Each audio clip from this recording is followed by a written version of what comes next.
Hello everyone, how are you doing today? We are live and we are just about ready to get started at Talladega Super Speedway.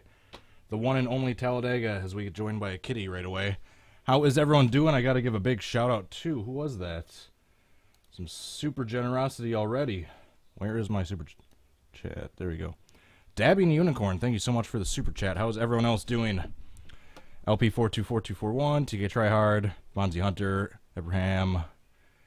Ephraim Hanks, Origin First, RB Gardner, the Crazy Staver Gaming, Sebastian. Who are your guys' picks for Talladega today? I got either Chase Elliott or Kyle Larson, but those are my biased picks I do every week. And the pressure is off of Chase, because obviously he won last week, which is awesome. DJ Stamma D. That Jeff Guy 7, Dynaco's All Mine Fan, Interfierce Racing, Nicholas Alexander. Oh, Squirmy.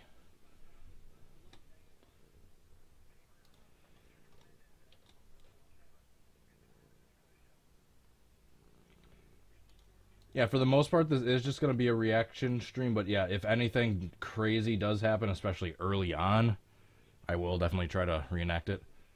Hey, it's Duck. How are you doing over on Twitch? I am streaming to Twitch, by the way.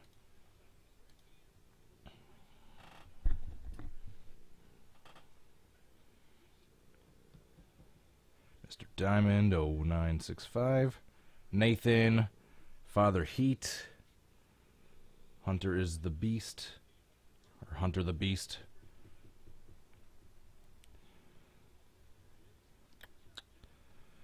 Man, I just can't wait for this race to get started.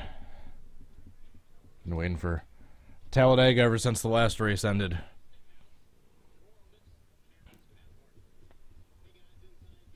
Alright, we got my live leaderboard thing on the right. Seems to be looking good. I know I can't have the video of the actual race going on, but this is the next best thing, I figured. That way I can kind of give you guys a little bit of idea of where the races. Show him up close. Fine. Alright, here. Kitty. Say hi to the internet.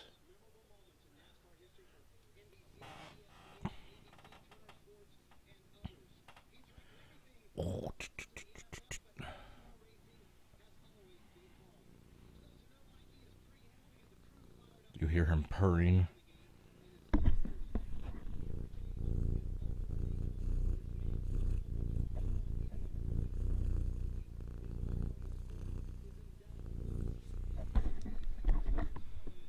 JJ Skippy, Laser Luke, Joey and Steelers fan. Ooh, speaking of Steelers, check my... Alright, I'm still up in my fantasy matchup right now. I'm currently 4-1, tied with Black Flags Matter, and we're both trying to chase down the 5-0 Raw Gator. Ooh, pace lights are off. We are going green, I think.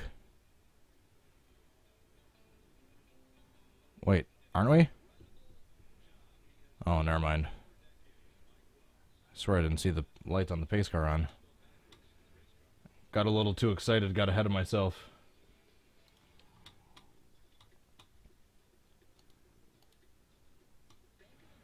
Dabbing Unicorn. Did you just rob a bank or something? Thank you very much for your generosity.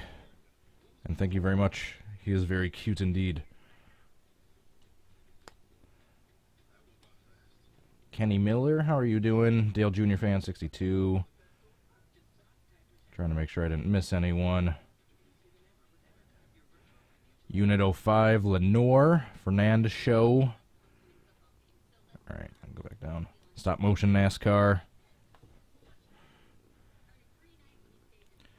Alright, you're cute, but you're starting to get a little annoying.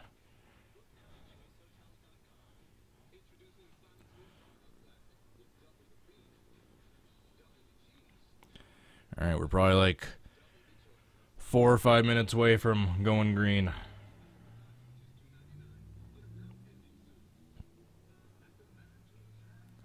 Hey, it's the Dale Jr. commercial.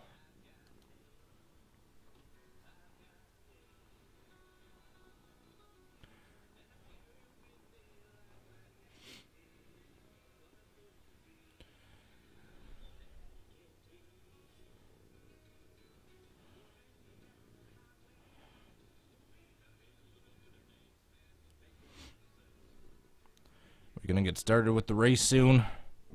Squeeze as many commercials in beforehand as they possibly can.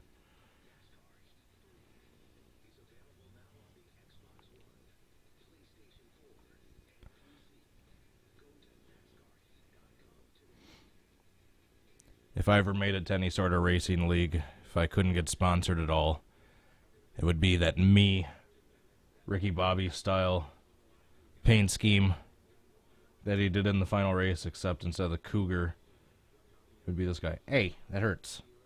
Knock it off. All right, thank you.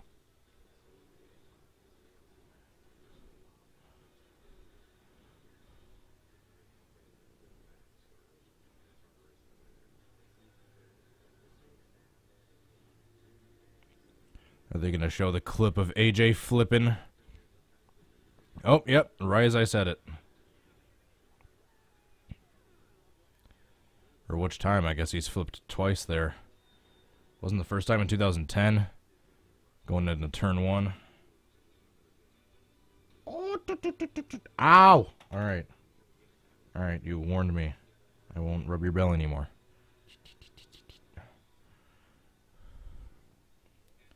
You and your little warning nips.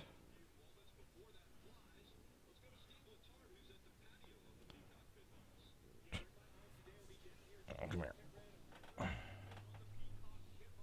Come here, dummy.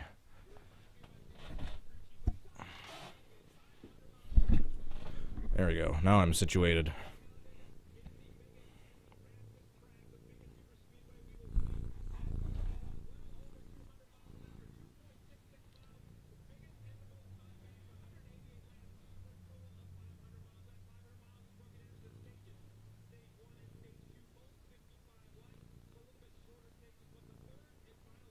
This is going to be Dale Jr.'s first Dega race that he's commentating.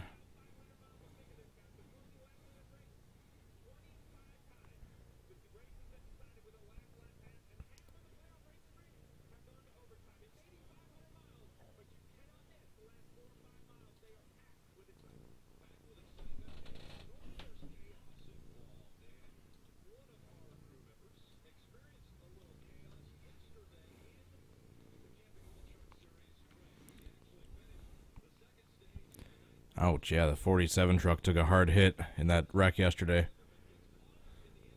Ouch.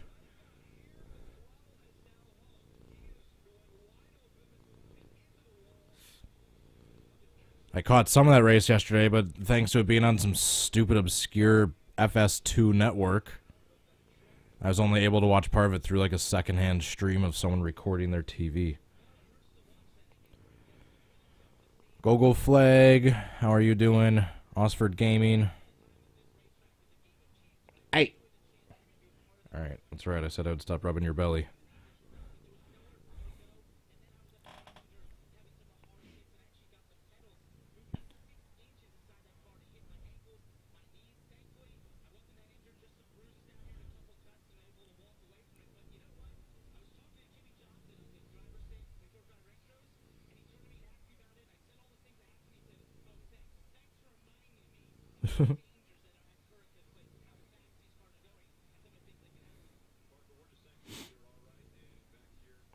Parker Kligerman.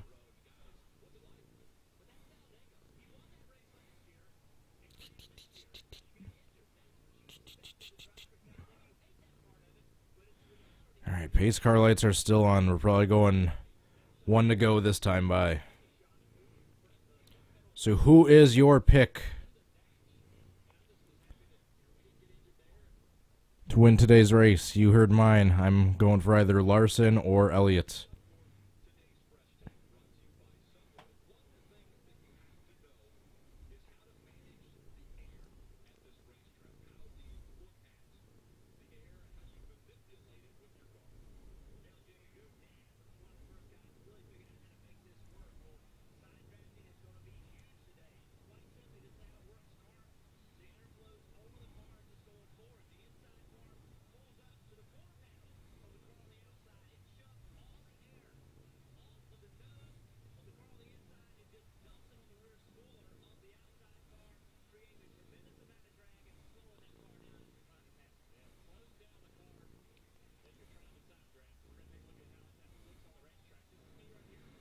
Doing a little demonstration of how side drafting works.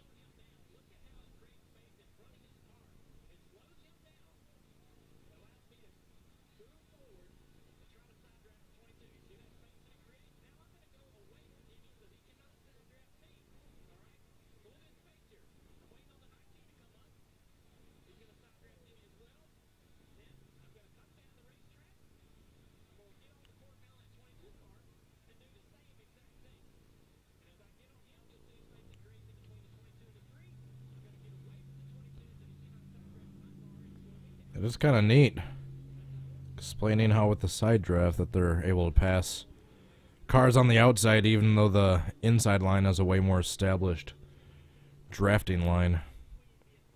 It's kind of neat seeing it demonstrated out like that. Alright, now the pace car lights are off.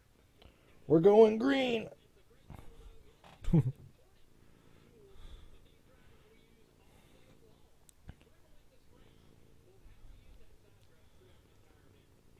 Two Stewart Haas cars starting on the front row. Boyer and Kurt.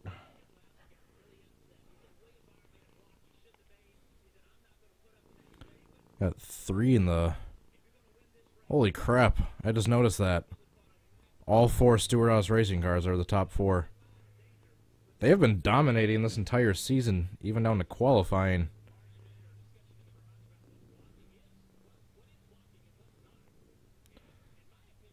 Kyle Busch fan, 18. NASCAR fan, 944-112 or 120.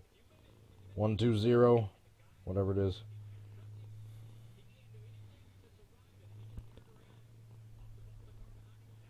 Alright, we're about to go green.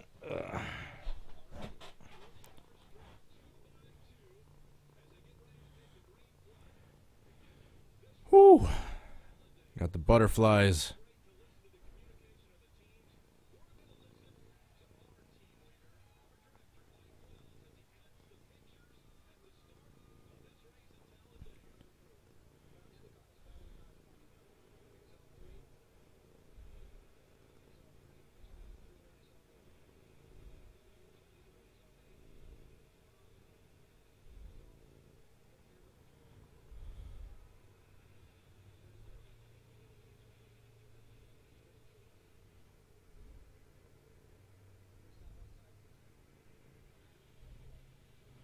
And we are green. From a videographer standpoint, I was listening to the director because they never do that since it's this NBC, the TV director's last race. They had his commentary for the start, so I was listening to that. It's kind of neat. It's kind of that neat looking Hertz car that William Byron's rocking, that all yellow. Whoa, someone got shuffled out. And as expected, we got all four Stewart Haas racing cars in a single file, and then they're all double file behind those.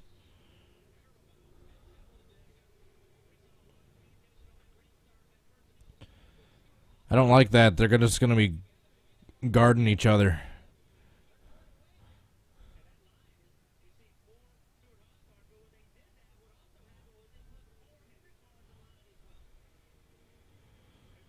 Jeez.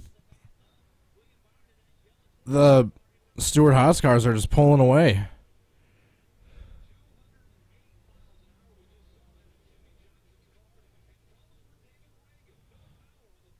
David Reagan with problems. Hey, Rick Allen just had problems. I know he doesn't do it too often anymore, but I did just hear him say that. I think. Did he say problems?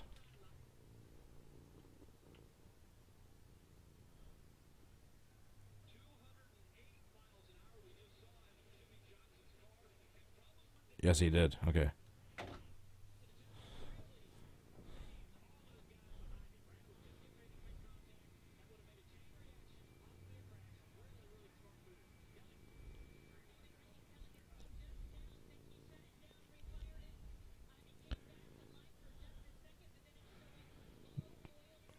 David Reagan with mechanical problems early on. Lap 3.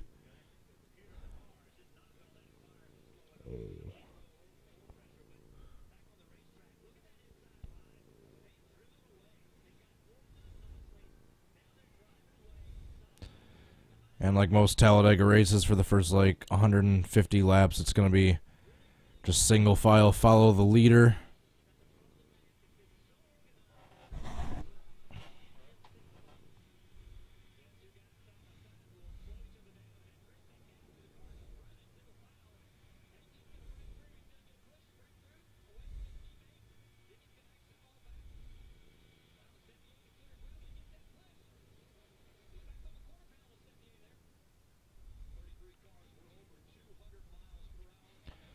I do like that the pressure is off of Chase. So even if he gets taken out in some stupid wreck today, he's still locked into the next round.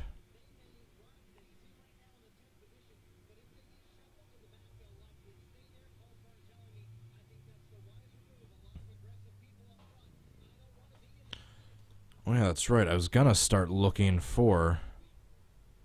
Apparently, there's a live on-board stream available for Brad Keselowski on Twitter somewhere.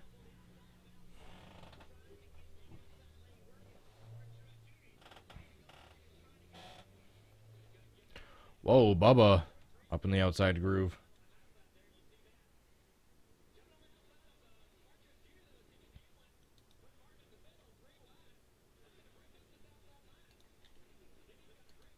Gonna look for that Twitter onboard Brad Keselowski feed.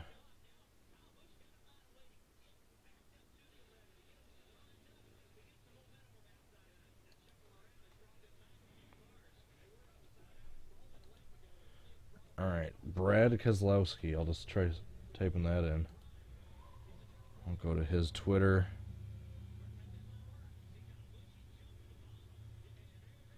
Oh yeah, here it is.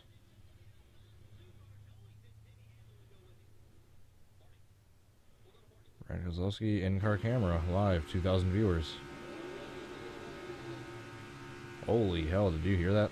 That was someone revving their engine outside my house.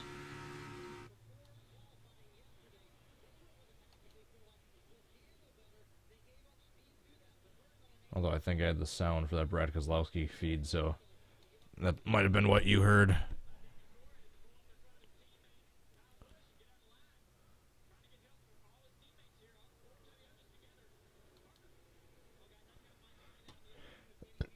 Go follow me on Twitter, by the way, if you aren't. Alright, you just know they're going to take it easy, at least for the first stage, and you can't blame them too much. You don't want to get super aggressive on lap 7 out of 188 and get taken out in some stupid wreck. Especially when your playoff lives are on the line.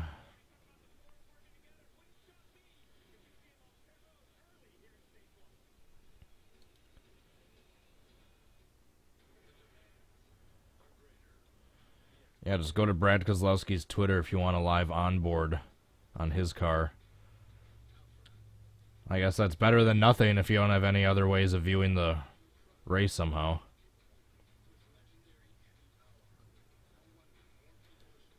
It's Brad Keselowski's onboard.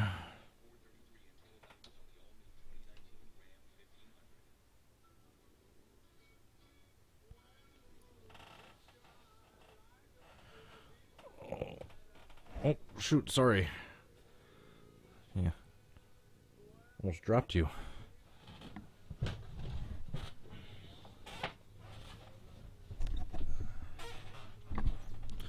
There we go.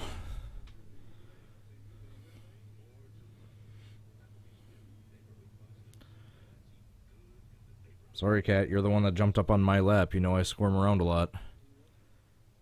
I didn't force you to come up here.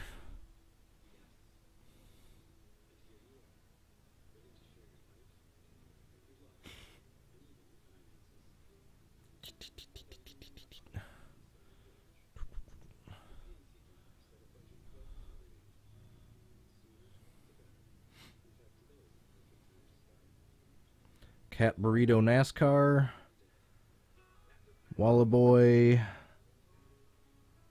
and show Mike Dude. How are you all doing today?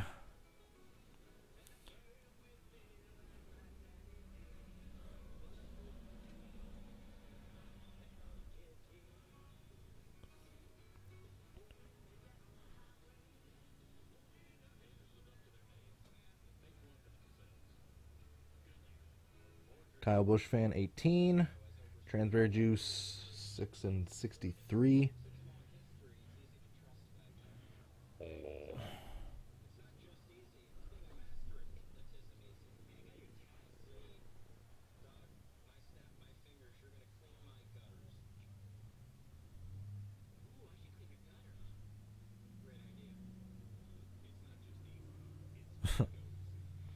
Alright, get back from commercial, you dummies. Oh no, problems with Jeffrey Earnhardt. Looks like he got a flat tire or something. I don't see any damage, but I see a flat.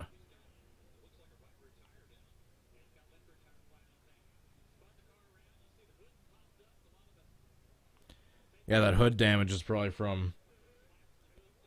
Yep, the aerodynamics, when the car is spinning backwards. But yeah, it looks like he blew a rear left tire, left rear. Dabbing Unicorn, thank you so much.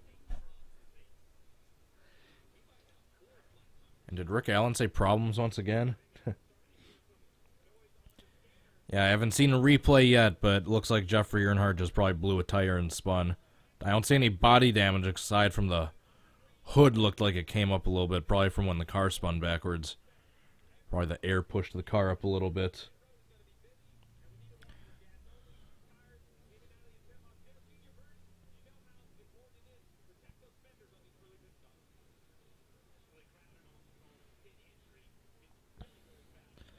And sweet, now his tires are ripping apart.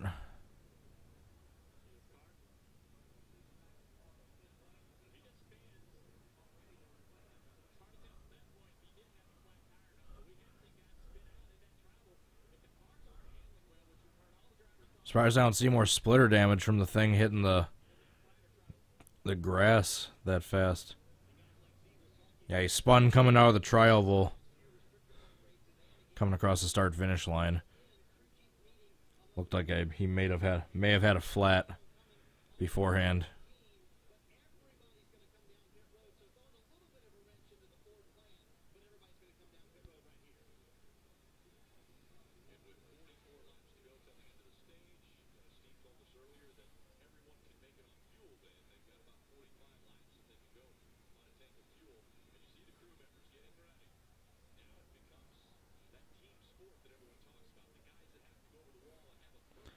All right, pit stop time.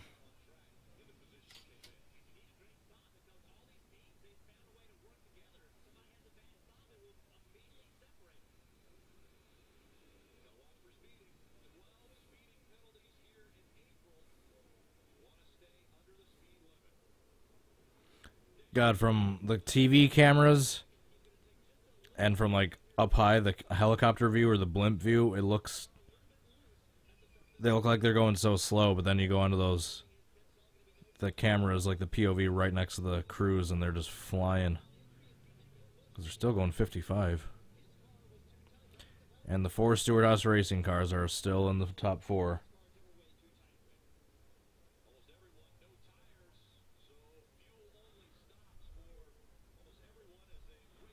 Kyle Busch, no surprise, gains a bunch of positions on pit road with his lightning quick pit crew.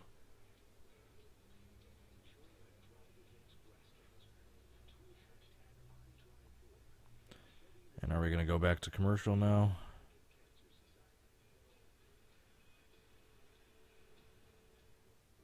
Yep.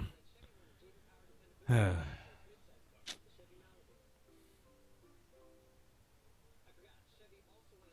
hate this stupid Chevy commercial.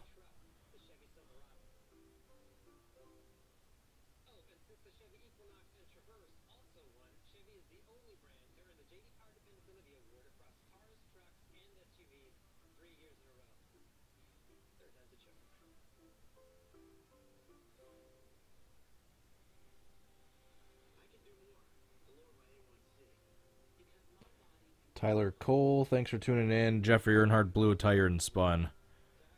Now we just got done with the ensuing pit stops under caution.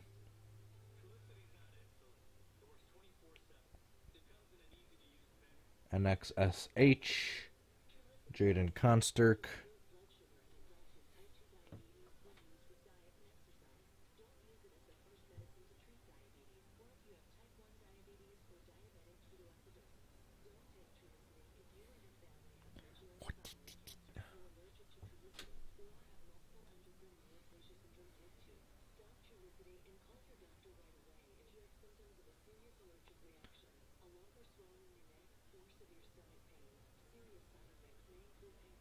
Do I see that right? Is AJ Allmendinger in first right now? Chris Buescher second?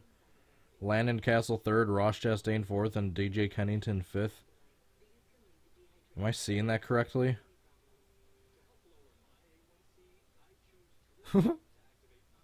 Someone take a screenshot of those, of that running order.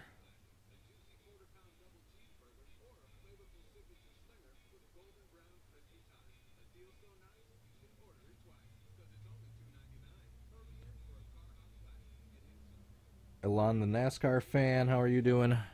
Who are you rooting for?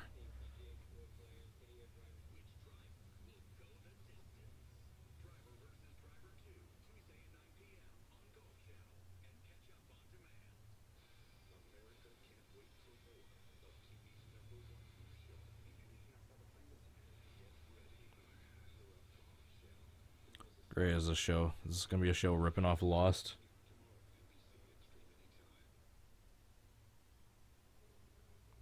Alright, so it looks like we're going green this time by.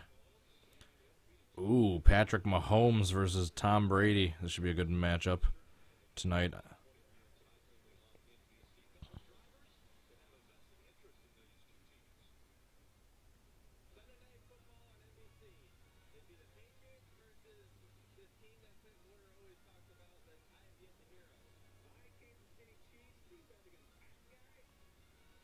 What do you mean you're Kansas City Chiefs?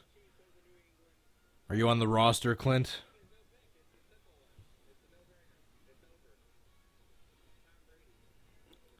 Packers fans are the only ones allowed to say their team, my Packers, because a crapload of Packers fans, including myself, are actual shareholders. The only publicly owned team in the NFL. Just about green again. I think you guys might be just slightly ahead of me by the time the stream comes through, but yeah, we're right around the same spot. Green flag, green flag. Green, green, green.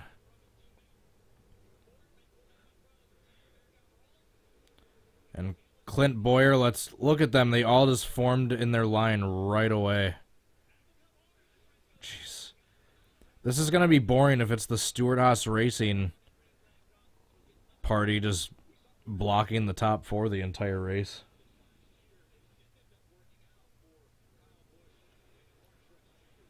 Tanner Luckenberg, go Packers indeed. Nolan Arnold, how are you doing?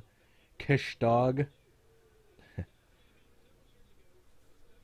Let me know who you guys are rooting for. My two picks are either Larson or Elliott.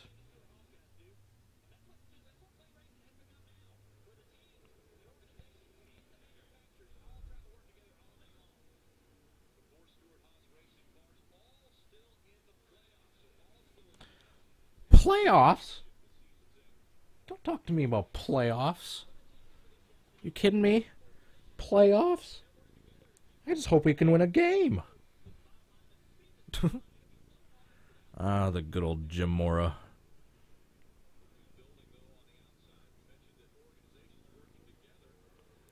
Come on, yeah, get something formed on that outside line. Let's get that side draft going that you guys were demonstrating at the beginning of the... I saw a neon yellow car way up in the outside line going way back. Yeah, who is that, Blaney? No, Paul Menard. Oh, darn it.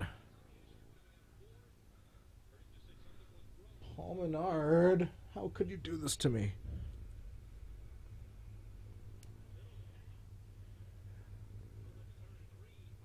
Good old Wisconsin boy, how could you do this to me?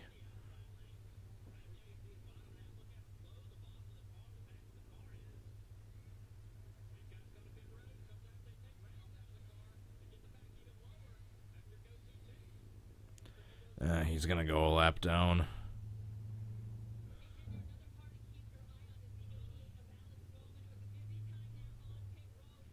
Darn it.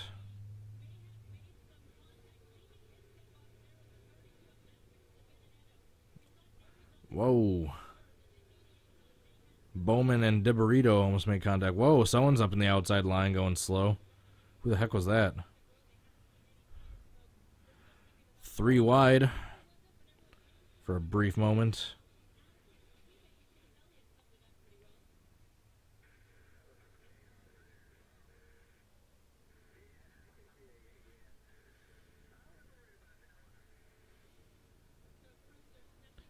Ben White, how are you doing? Thank you for tuning in, you guys. Be sure to let me know who you're rooting for.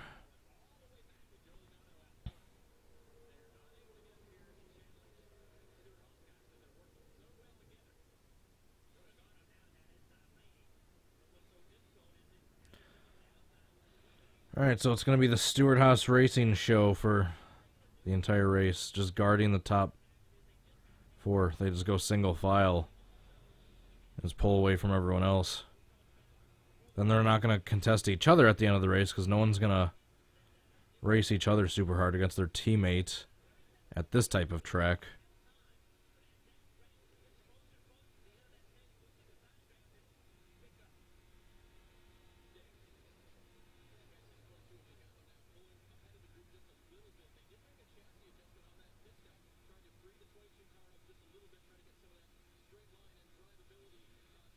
Look how much Joey's looking up at the mirror.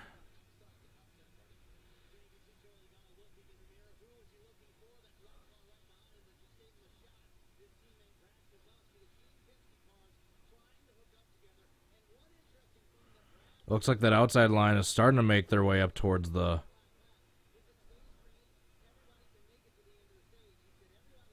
Yeah, now the Penske... It's basically a bunch of teammates forming up with each other, and it's like the battle of the teams. A few of the Hendrick cars were together. Now you got the Penske cars running the lead of the second pack, charging up to the leaders. Then yeah, it's the Stewart Haas Racing cars up front. This is weird. You don't see that. I mean, this segregated that often. I mean, yeah, it's just all 3 Penske cars right in a row. All 4 Stewart Haas Racing cars right in a row. Chase Elliott and Willem Byron nose to tail. Is that Bubba Wallace nearing the top 10? Like in the top 12? It is.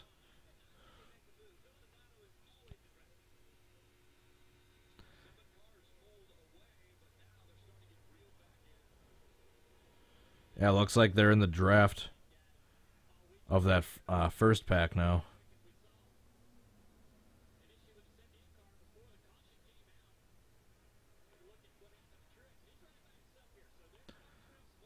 Uh-oh. What's going on with Truex?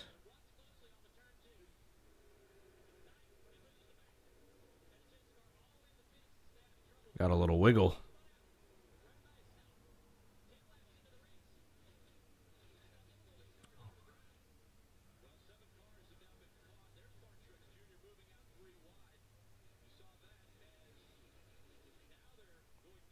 So the pack is back together. They caught the leaders.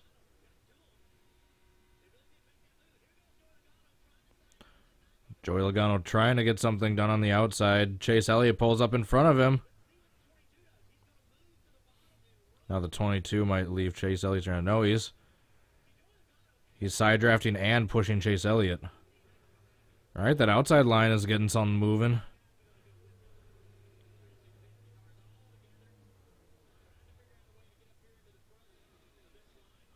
William Byron gets shuffled back on the inside. At least Chase is doing something exciting. He actually moved up in front of Joey there to get a position.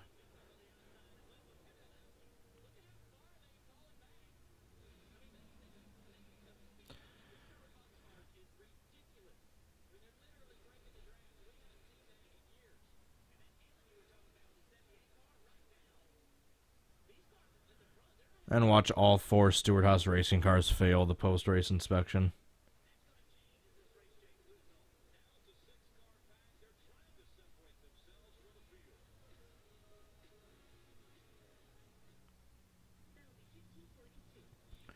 I'm going to go put you on the bed because I don't want to be holding you for the next 3 hours.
Gingerbread, how are you doing?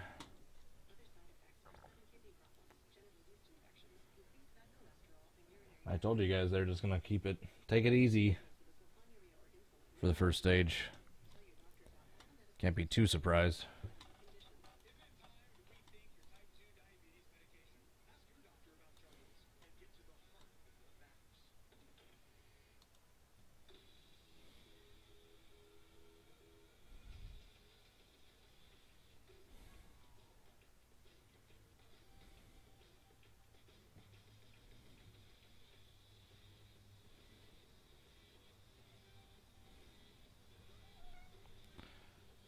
What? Are you really gonna be needy right now?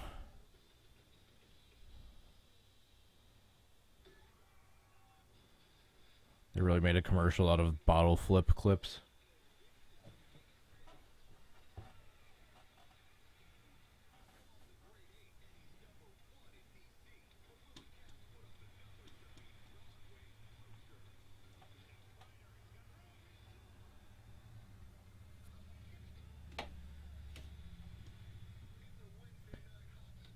DBED network.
Yeah, something's going on with Kyle Busch. That was weird.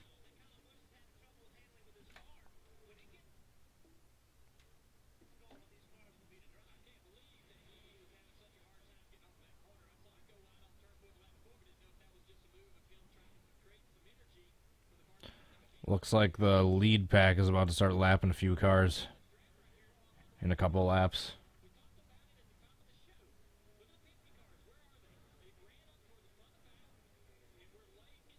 Kyle Busch looks like he lost the draft for the lead cars now.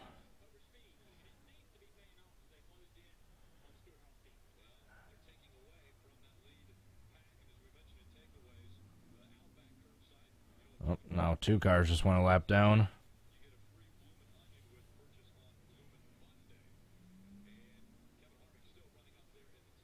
Ooh, a free bloomin' onion. I haven't been to Outback Steakhouse in probably 10 years.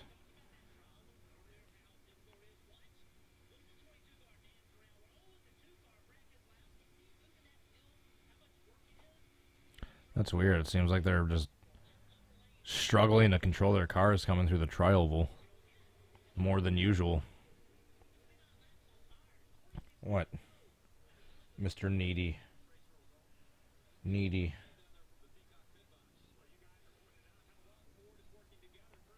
What?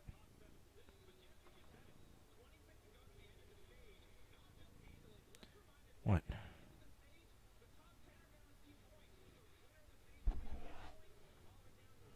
You're weird.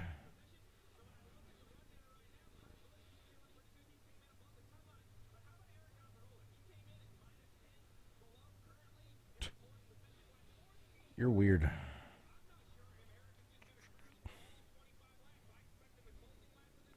Now Paul Menard goes a lap. I think he's already a lap down, but now he goes another lap down.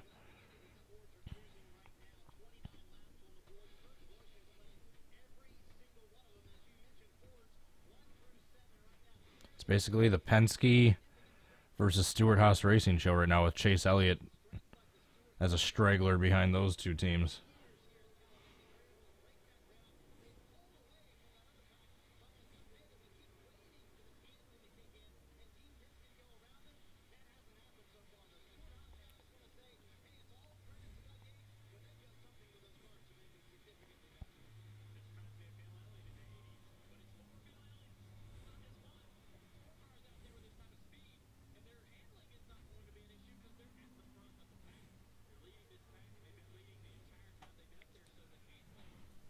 Single file, follow the leader for at least the first 2 stages. Having fun? Having fun?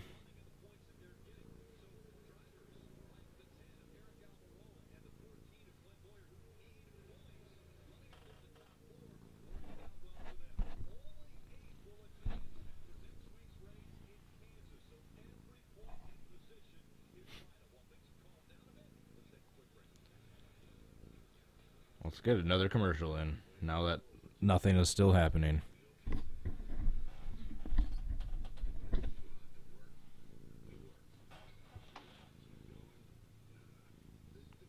Hey, that was unnecessary.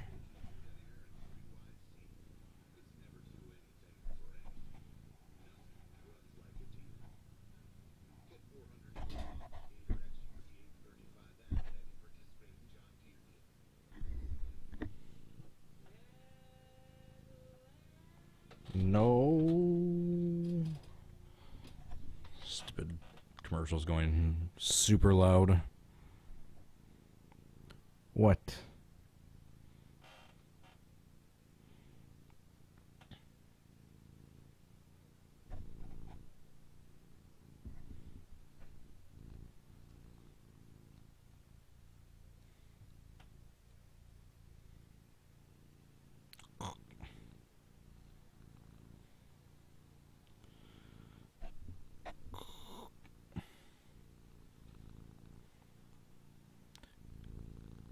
Why are you so weird?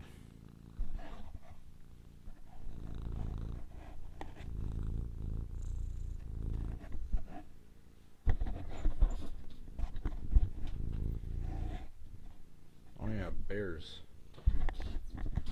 Speaking of which, what is the fantasy score? Or just the score throughout the rest of the league?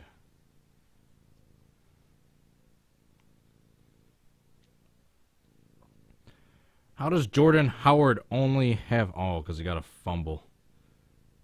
I was going to say 1/10 of a point. But he had 21 yards, but lost 2 yards for a fumble. Seahawks are destroying the Raiders. Redskins are beating the Panthers. Jets are over the Colts. Falcons beating the Buccaneers. Texans beating the Bills. Cardinals and Vikings, 10-13 Vikings. And Bears-Dolphins tied at 7.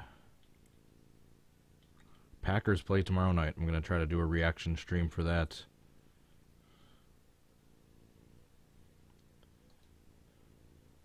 Alright, we're back from commercial. Back on board with Brad Keselowski, too.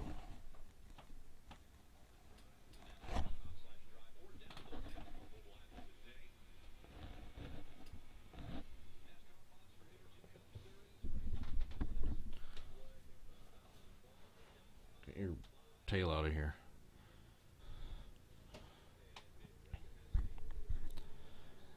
Yeah, if you guys aren't already going to Twitter, you can see a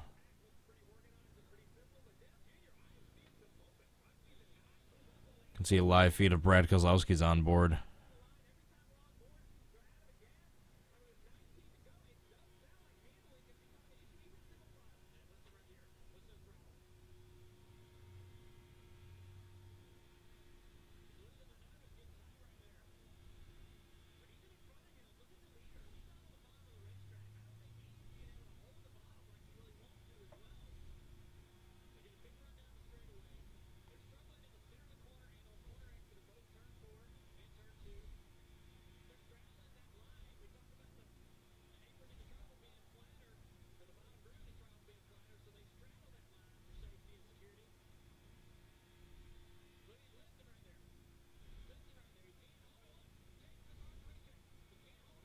Yeah, Menard is 2 laps down now, darn it. Menarn it. Darn it. Alright, I'm done. Even he's looking at me weird.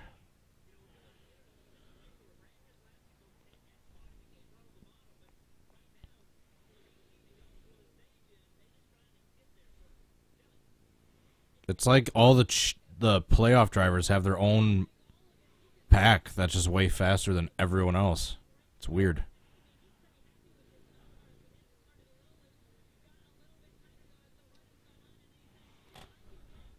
This front package is missing Truex, Bowman, Larson.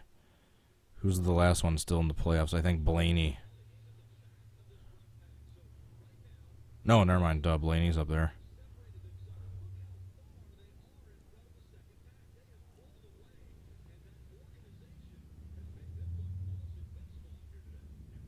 Who's the last playoff driver? I forgot to mention. The front 8, and then the ones that aren't in the front 8. Bowman, Truex, Larson.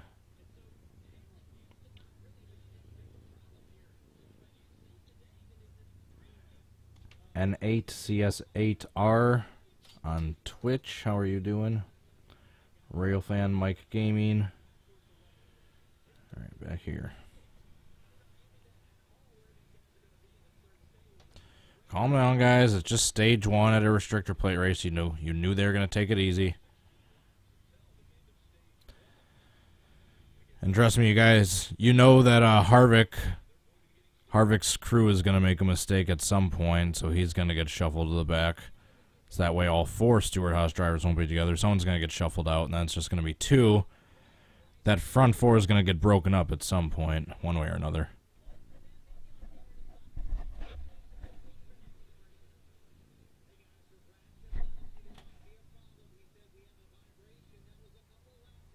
Uh-oh.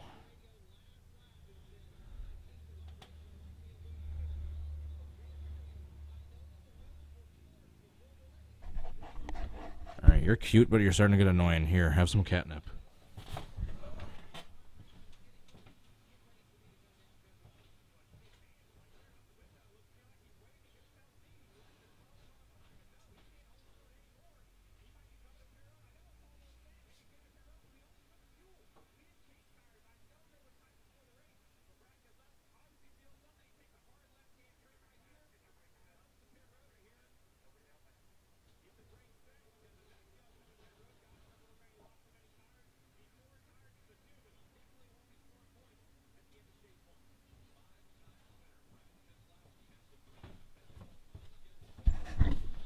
There, maybe now he'll leave me alone for a couple minutes.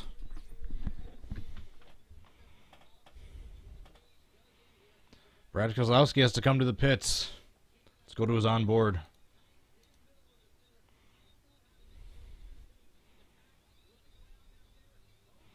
Wow, that synced almost perfectly to my TV.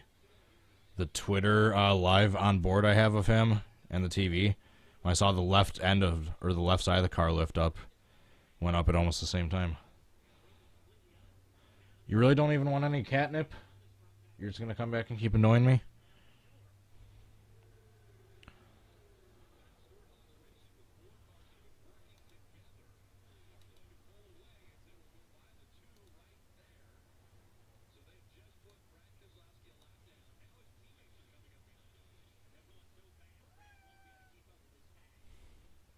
What?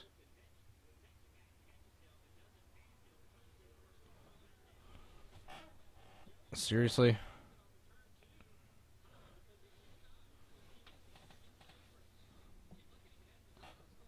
Seriously?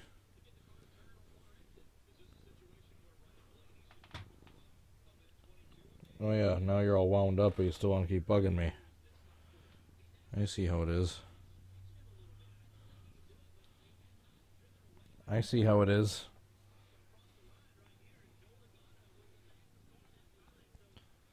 Hey, I didn't even do anything that time.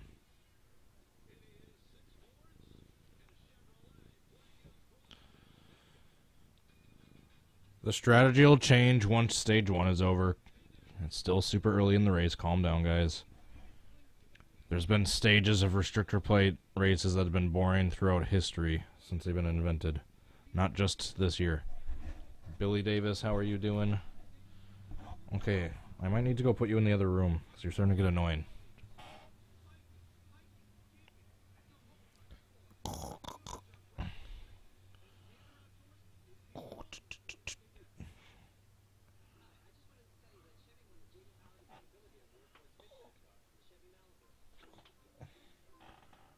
Okay,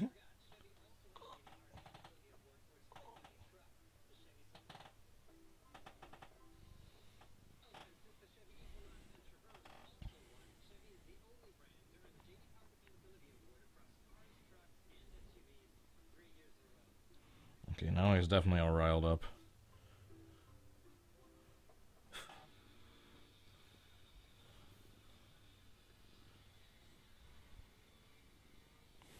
Alright, let's go feed you.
Alright.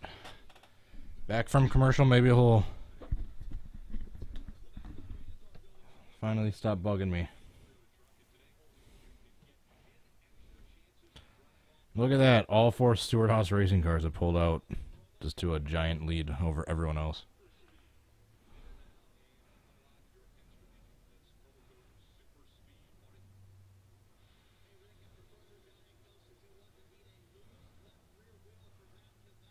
And Brad Kozlowski now goes a lap down.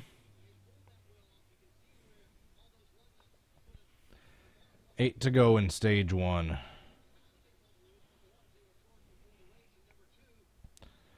I mean, they just don't. No one wants to get taken out by something stupid early on, so you can't blame them too much for taking it easy early on.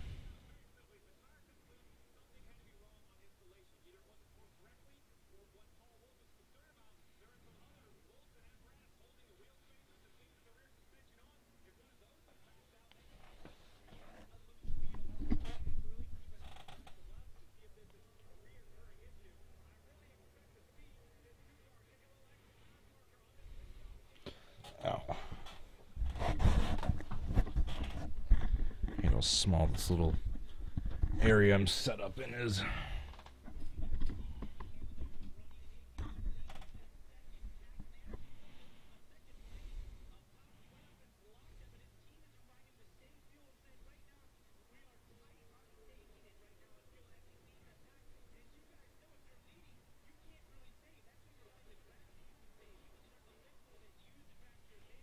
Yeah, they're still just single file strung out throughout the track.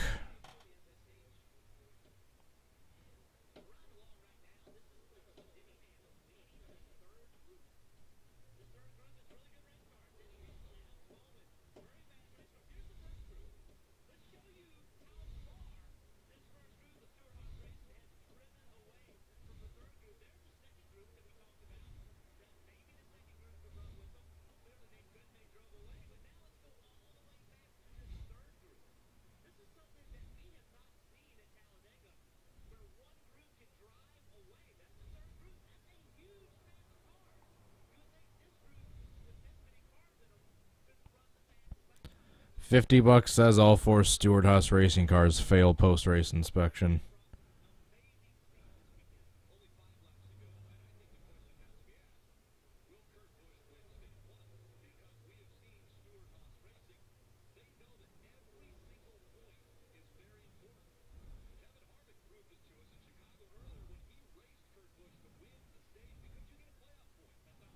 I doubt the teammates are going to race each other for a stage.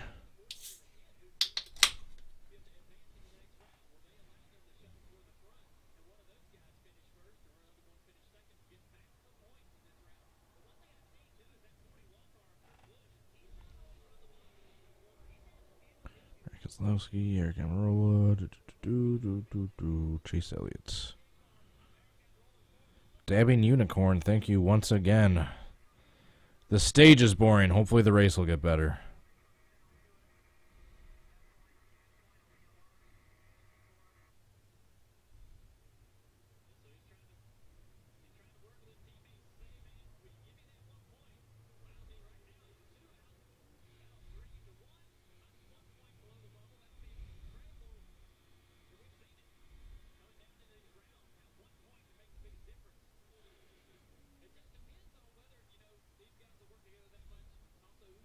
Are they going to let Amarola take the stage point?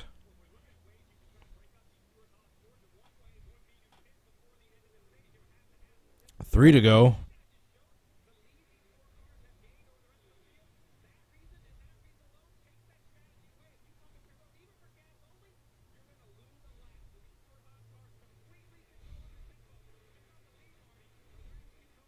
This is just unprecedented. We haven't seen something like this too often before, aside from maybe this isn't tandem racing. This is just a group of cars that are significantly better than the other, and I'm going to be a little suspicious about it until they clear the post-race inspection.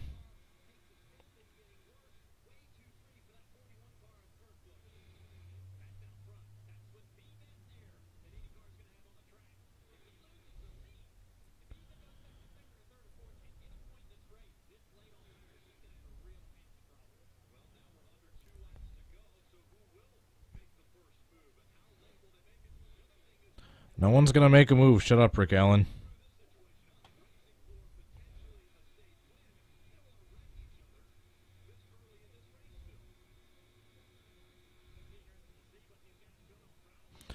Could you imagine? I know it's not going to happen, but could you imagine if all 4 Stewart House racing cars just take each other out right here racing for the stage 1 point?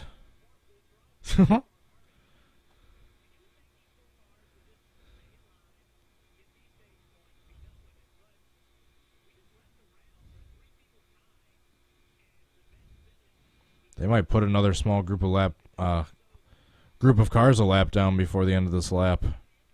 Actually, no, I don't think they're going to catch them.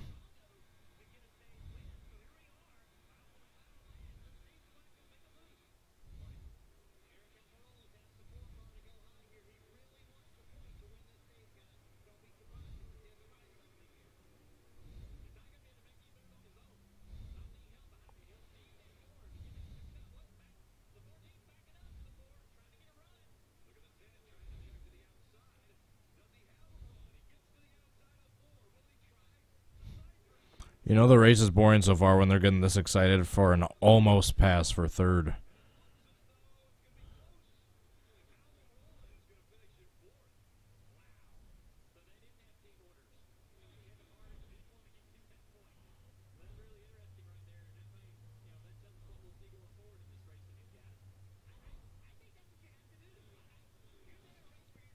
End of the stage 1.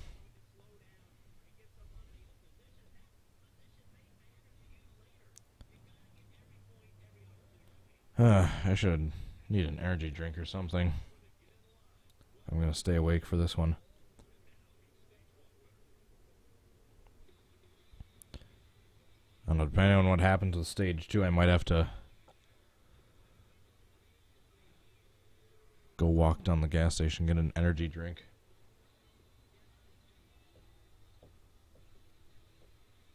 Actually, I might just go do that now. Stage just ended. You see the running order of the first stage and the standings on the right side right there. Before stage 2 gets started, I am going to run to the gas station that's nearby my house and grab an energy drink because I did not sleep too well last night. I had a long week, and I definitely do not want to be groggy and not paying attention and sleepy for the remainder of this race. So I will be back in like 5-10 minutes. Thanks for tuning in so far, guys. If anyone new tunes in, that's where I'll be. All right, see ya.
Alrighty, I'm back. Looks like I missed maybe the first 1 or 2 laps of stage 2.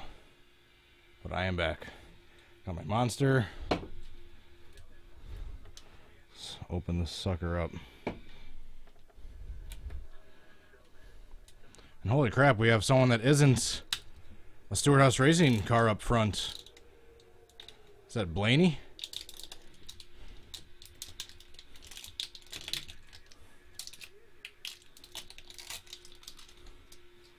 What happened to Amarola?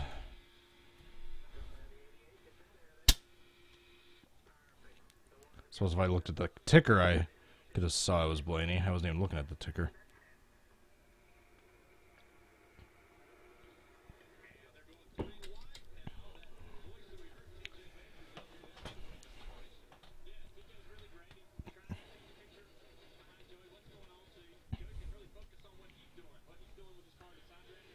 Now let's get Logano up front, so it can be the Penske party instead of the Stewart House Racing party. Johnson spins. Nice save, Johnson. Keep it off the inside wall. Keep it off. Oh, no, he hit the inside wall. Looked like he had it saved. And we got a yellow. Poor Johnson.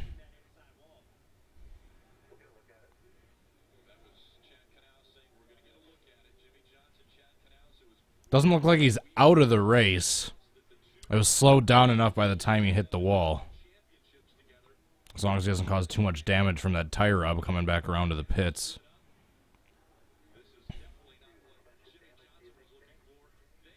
Dabbing the unicorn. Seriously, did you rob a bank? Did someone get into him, or did he just lose it? Johnson just lost it in the trial on his own. Wow.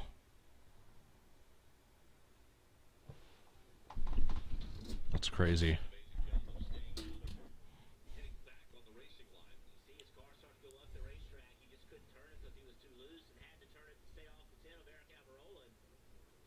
Nice by Suarez getting around him.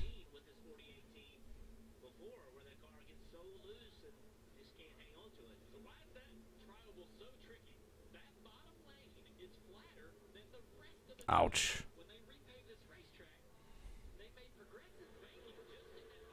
Gave me more while I was gone, too. Oh my goodness. I didn't even notice. I'll have to go back and look at the chat now. I didn't even have my phone on me on the walk.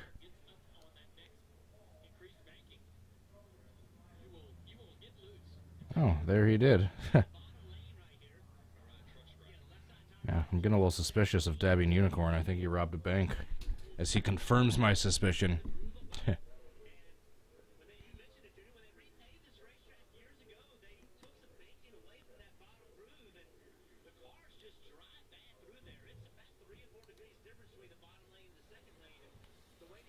Alright, now we got another restart. I told you guys things were gonna switch up a little bit once we got past the first stage. Not only is the Stewart House Racing cars not in the lead anymore, while they're up front, but it's Blaney in the lead. It's now Johnson's wrecked.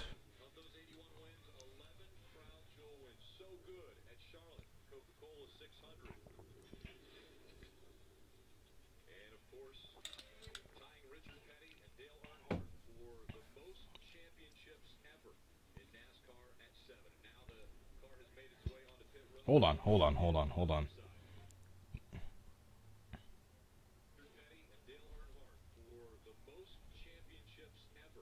Oh.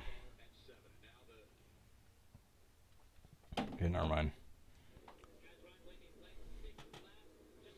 Never mind.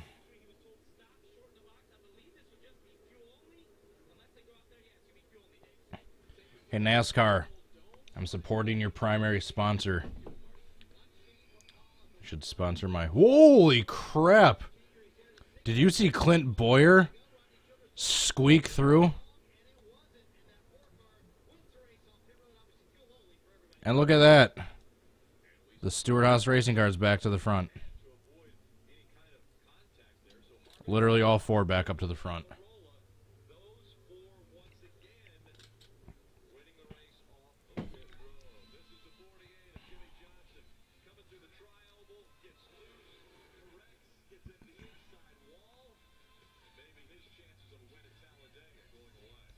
It's not like it matters anymore since he's out of the playoffs.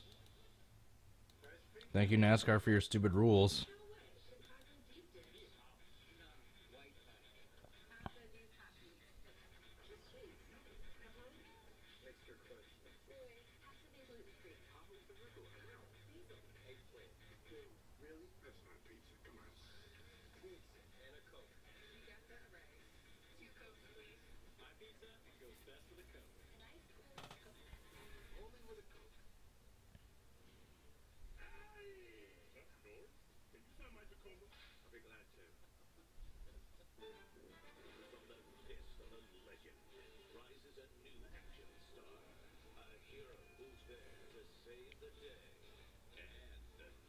Apparently it says Burrito's in the lead as of right now.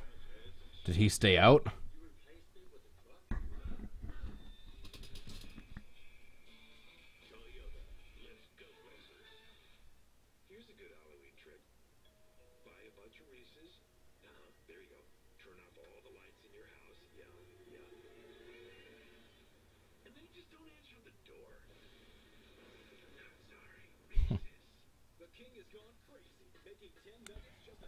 I suppose I should turn this down during the commercials.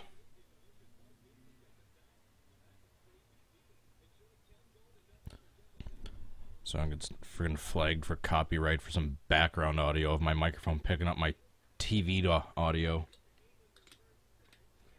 10 BK nuggets for $1. You know someone's gonna do like a 100 nugget challenge for $10. See if they can consume 100 100 chicken nuggets. Oh god, that'd be so gross.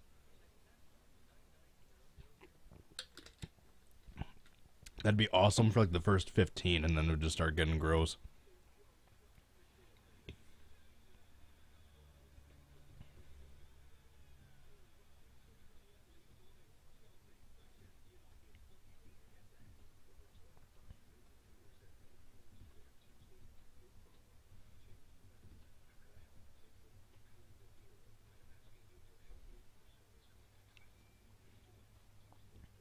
I think Burger King's got the best fast food fries in my opinion.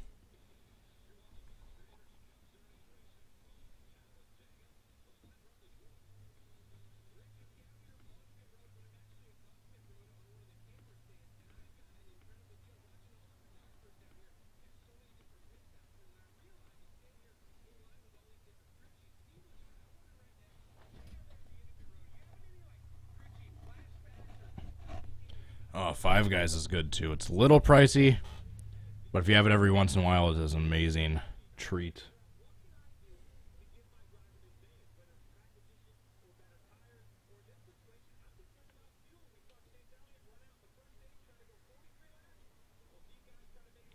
I've never had a Shake Shack or an In-N-Out burger because that's I think those two things are more of a West Coast thing that isn't in our area at all.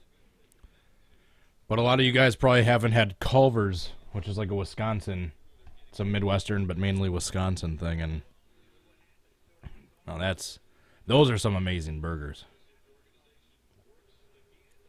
Some burgers, fries, and cheese curds. Delicious. And I wonder why I'm so damn out of shape. And look at that, they're going to stretch out, just file right into line right away, and just take off. What an exciting stage 2 that's about to happen. Excuse me.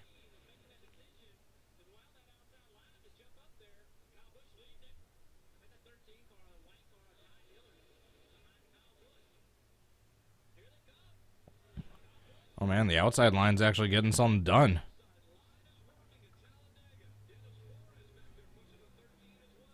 Kyle Busch trying to side draft.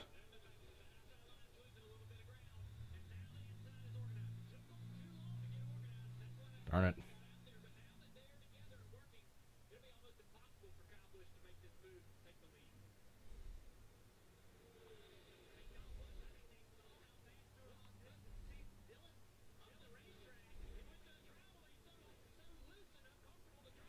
And since Ty Dillon can't drive, now that outside line lost its formation. Now Stuart Haas is just going to pull away on the inside. Ty Dillon, can't you do anything right? Even just sit there and run in fourth place? Can't even do that properly.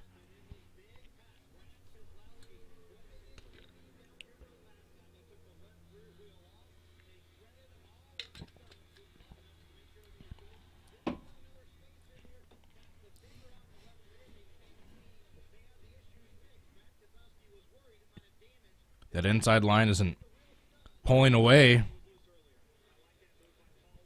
Looks like that outside line keeps trying to side draft.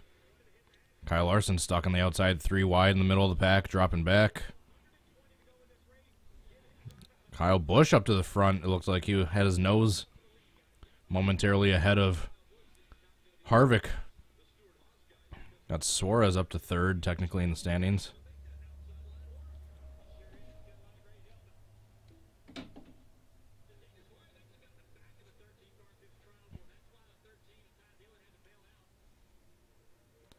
Hey, we actually got side-by-side racing. See if it can just stay something like this. I don't need a huge, giant pack, but it's as long as there's 2 lines contesting each other. Is that asking too much? I don't need giant 3, 4, 5 wide pack racing. Just 2 lines that are just something other than single file.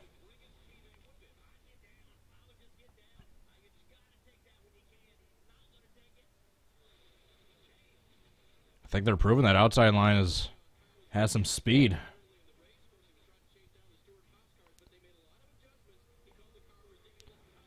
Told you guys the racing was going to get better after stage 1. They just wanted to get through a decent chunk of the first part of the race without anything stupid happening to ruin their chances. I mean, obviously, once they're not going to do anything super crazy yet.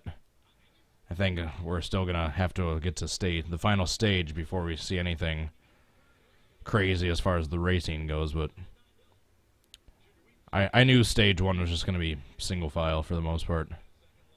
I'm just happy to see they're actually being able to contest these Stuart Haas racing drivers now.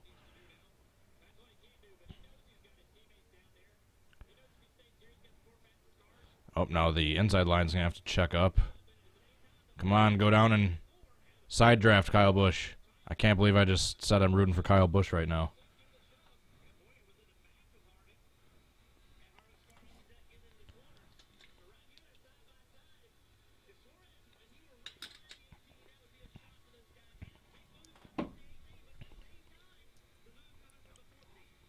No false info, guys. You don't want to be that guy.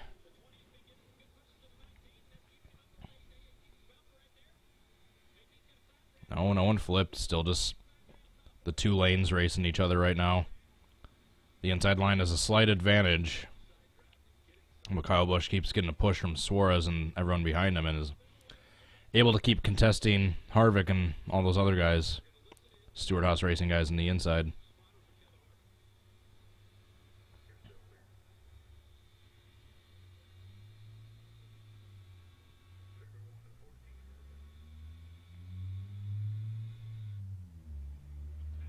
Oh, here's a lapped car they came up on. Kyle Busch was taking advantage of his draft for as long as possible. I think that was Jeffrey Earnhardt, yep. And that IK9. Oh, Kyle Busch is a little out of control going into 1.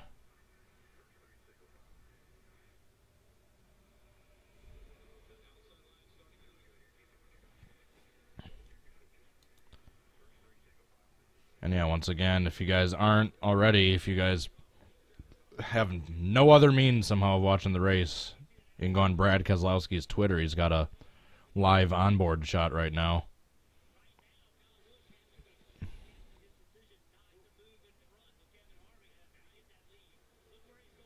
Yeah, what the heck happened to Busch?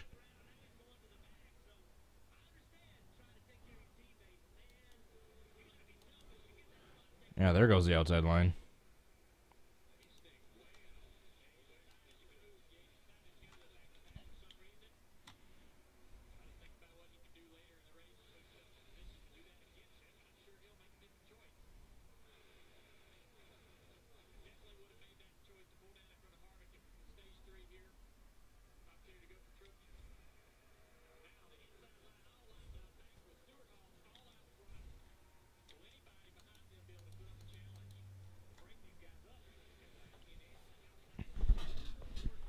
And we're back to single file. Had a little bit of exciting racing going, but now we got all four Stewart Haas Racing back up front, and that's going to be how it is for the next 35 laps.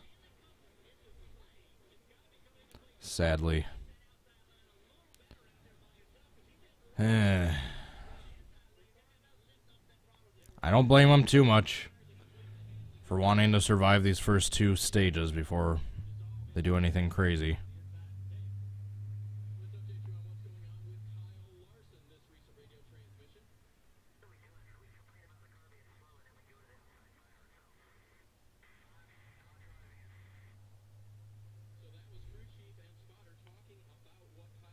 Dabbing Unicorn, what's your favorite color? I think red is probably my favorite color. I love the black, white, and red combo.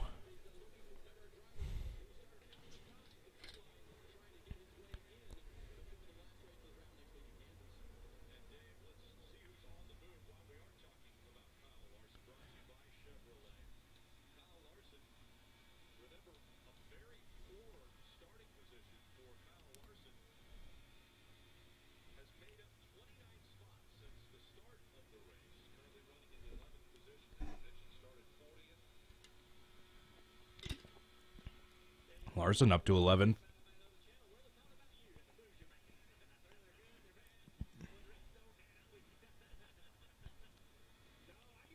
Yeah, most of my decoration in my room is red. My bass guitar is red. I've got red curtains. I've got black and red bedding. All my camera gear is black and red. That's how the Canon stuff usually is. Obviously my red mic. Lightning McQueen's paint scheme. How could I forget that?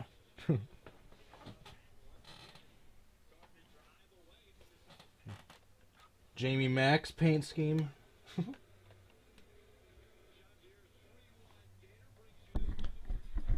think I have a little bit of a problem with these diecasts I'm collecting. I'm debating maybe starting next year. I don't think I can for this year since I didn't get all the early ones. But I think maybe next year I'm going to starting with Wave 1, get every single car through the entire year. Keep them in good condition, have them collected, be able to hang on to them for like a year or so. And then at the end of the year, sell every single 2019 car as an entire collected set.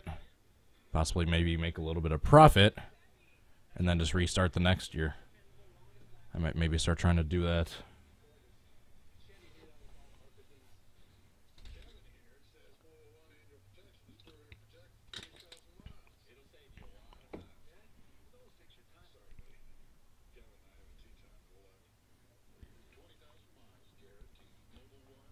But as far as the 2018 cars go, I think I have every single one from Wave 4 onward, and then like 75% of the ones before that.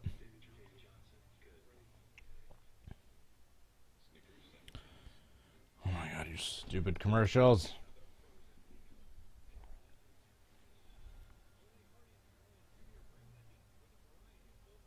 If only there was still a Hardee's or Carl's Jr. near us.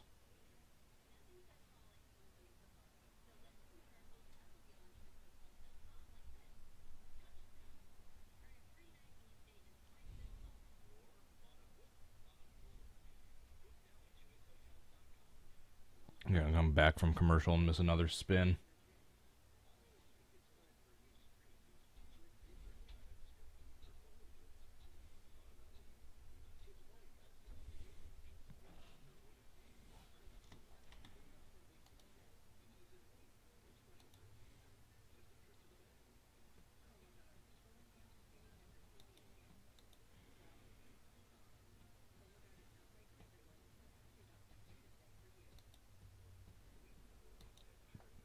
Excuse me. Monster hiccups.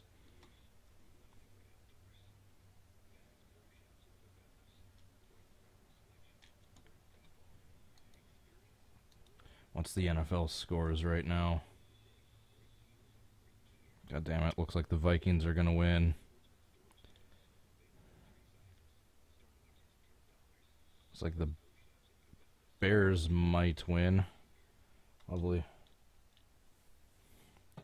The Browns are down 29 points. Is that really a surprise to anyone?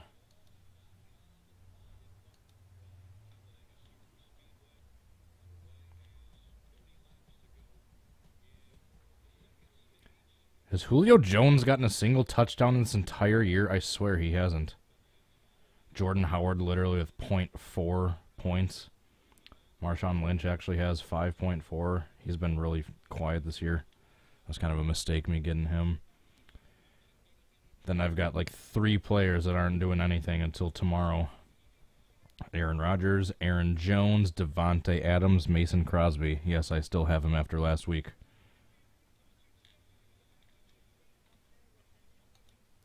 Even after missing 5 kicks last week, Mason Crosby is still one of the best kickers in the NFL.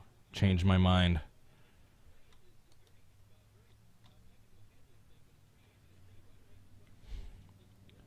Alright, bad news, we're still single file. Good news, there's less than 30 laps to go in this stage.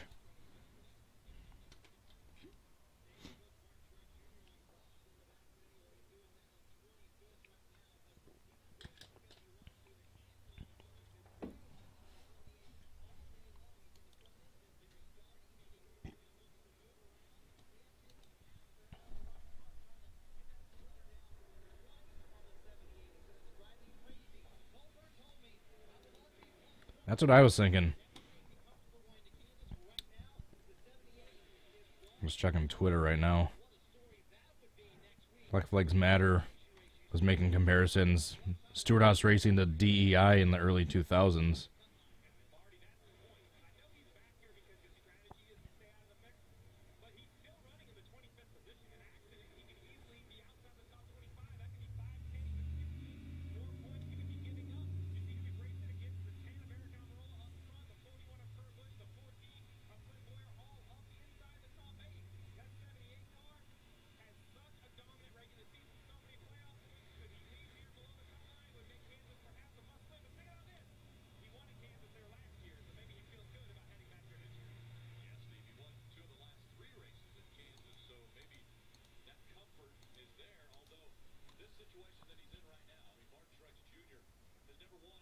Hector Eduardo, how are you doing? Come on, I want a spinner or something. Let's bring a caution out and get another restart. Make those Stewart Haas Racing cars have to do another restart and risk making a mistake and getting shuffled to the back.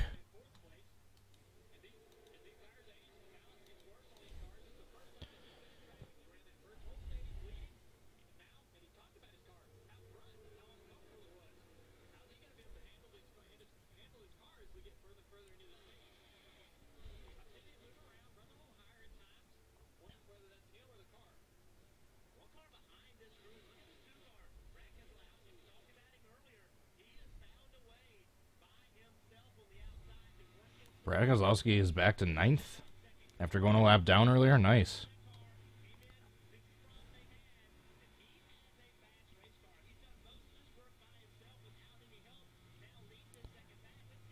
The Twitter feed I have on Brad Keselowski's on board on Twitter was like a second ahead of the TV.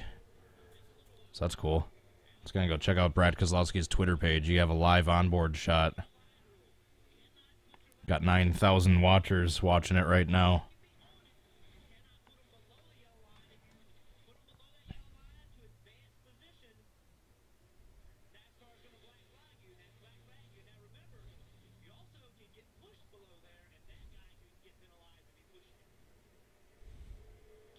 Great, more yellow line drama.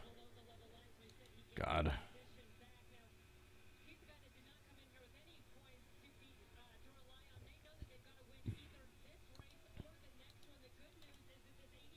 What?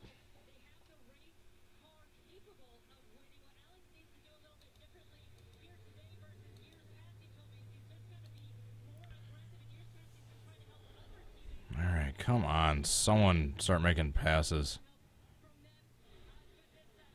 If this is how the entire third stage is going to be, I'm going to be really disappointed. I have no problem with single file. Let's take it easy and survive the first 2 stages, so we don't get taken out for something stupid and we actually have a chance to win the race. But if it's going to be this the entire 3rd stage, that's when I'm really going to be a little peeved.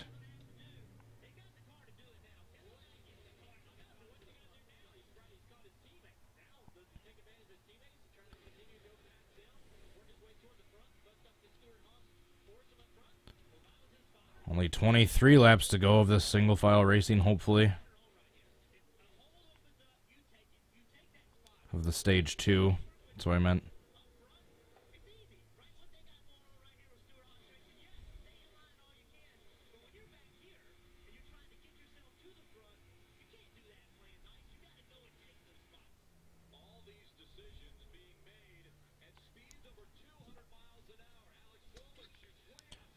Looks like trying to get a rise. Yeah, of course, rise. It looks like they're trying to establish an outside line. Now let's go to commercial. God, Jesus. Oh, side by side, so it's all okay.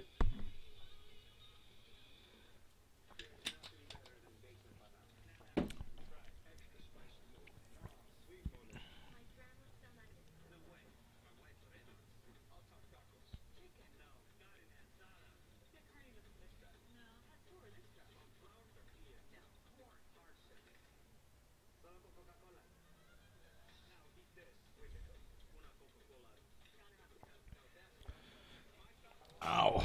Oh, darn it. Should not have had my leg up there. Now my knee hurts.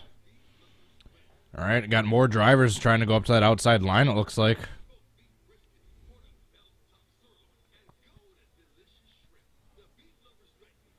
Trying to make something happen. Although they're not organized at all. They're all just spread out. So now that front line just pulling away. What the hell are those people in that second pack doing? Get some organization going on. They're just all flying around randomly, and now that front pack is just taking off. Get nose to tail. Stop weaving and ruining the draft. Get nose to tail. And get the hell up there, you dummies.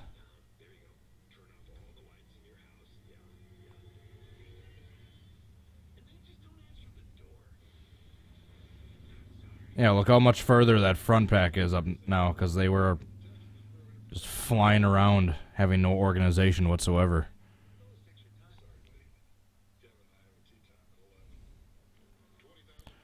Hopefully only 20-ish laps to go of this crappy racing. So we got 20 laps to go in stage 2, excuse me. Stage 2. Alright, that second pack is a little more organized now. It looks like they're starting to catch the leaders, possibly. Although Ricky Stenhouse is just fucking swerving around. You fucking moron. Sorry, pardon my French. That's, I think, probably the first swear I've dropped in this nearly 2-hour-long live stream.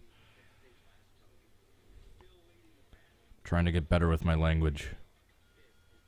Yeah, Ricky Stenhouse just trying to block everyone. He's the one holding back the second pack from catching the leaders.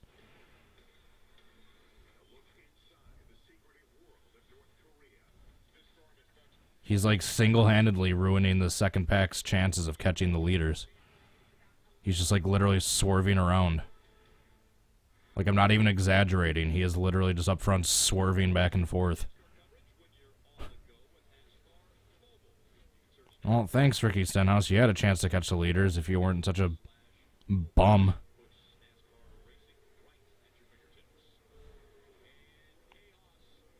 He's just still reeling over Danica.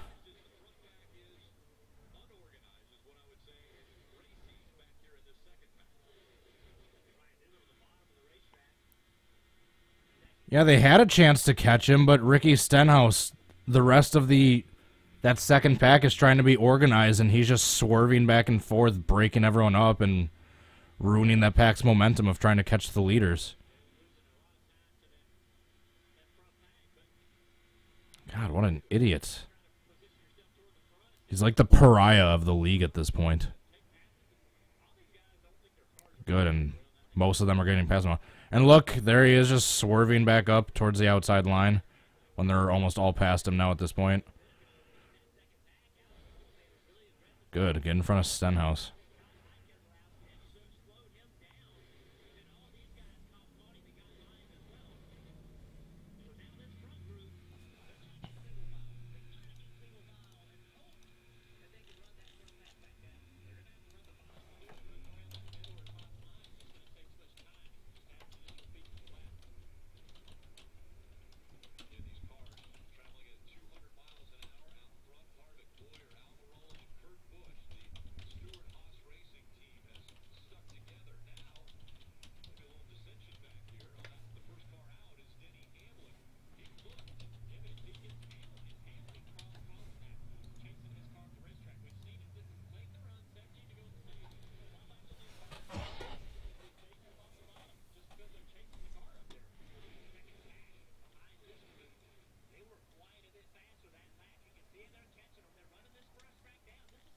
Stupid Stenhouse.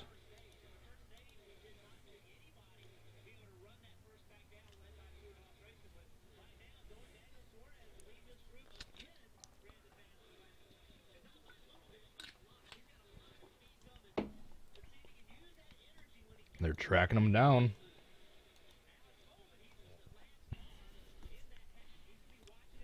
We're kind of almost... Once again, Stenhouse almost just drove right up into somebody. Completely unnecessary. He's on the inside line, and he's driving up into the outside of somebody. Jesus. I mean, it's not even a joke at this point anymore. It's just completely expected of him, and he hasn't disappointed yet.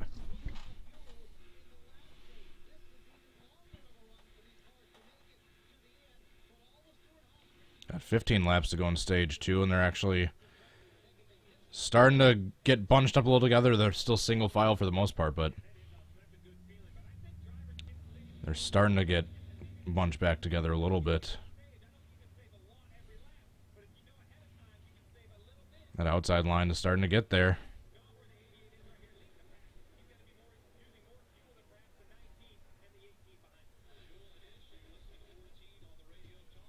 How does worn tires make you swerve to the right while you're going down a straightaway when you're in the inside line? That's not worn tires. That's just being...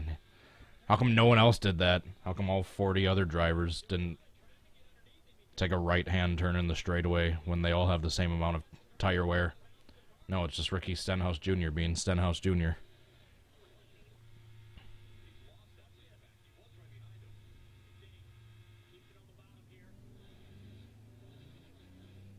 Yeah, what happened to Blaney?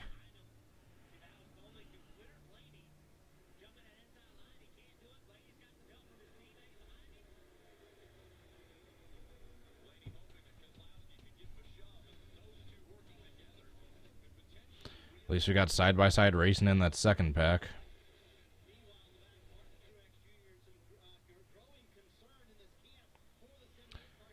There's just no organization. You can't blame Stewart-Haas Racing too much. They're just nose to tail. All these other guys are just swerving around, have absolutely no organization whatsoever. Form a line. Be nice and smooth. Don't sit there and swerve the wheel back and forth, and lo and behold, you might actually start getting a little bit more speed. Apparently these people that have been in the league for 10 years, that's a foreign concept.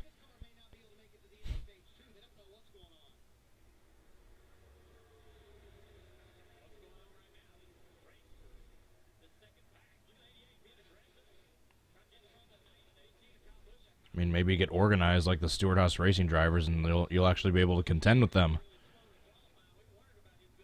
Can't blame them too much for not being dummies and swerving all over the place unnecessarily.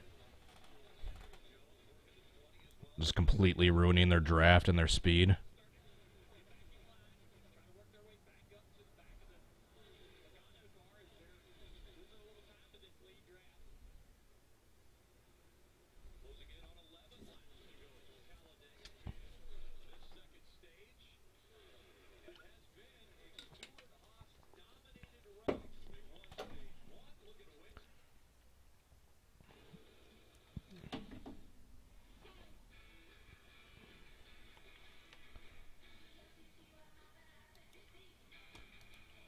NBC continuing to try to siphon as much money from this sport as possible before it finally dies.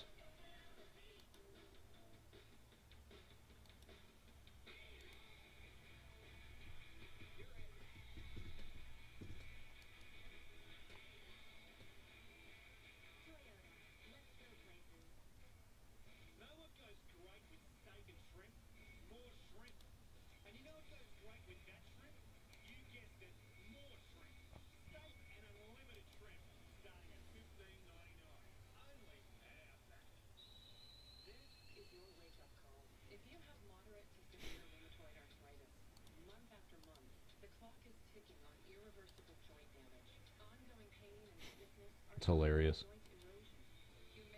Raw Gator just posted a vote, a poll on Twitter. When will Stenhouse crash the field?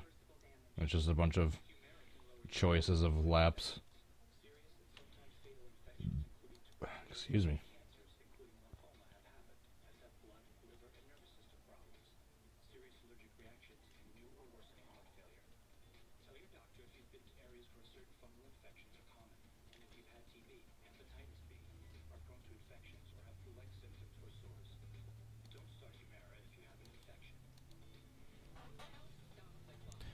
Yeah, go to Twitter, Brad Kozlowski's Twitter, if you want to see at least a live shot of what's going on with the race right now.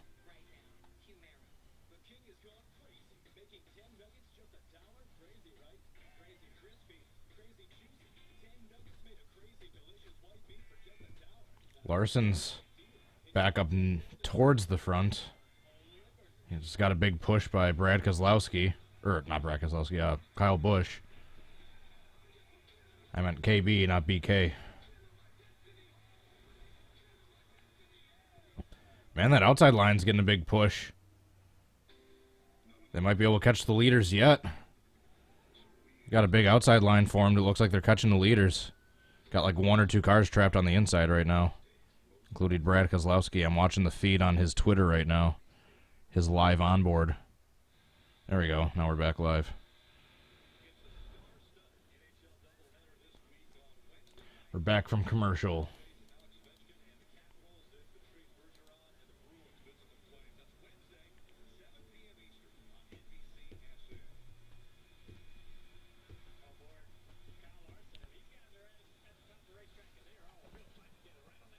What are you doing, Emilio? Come here, dummy.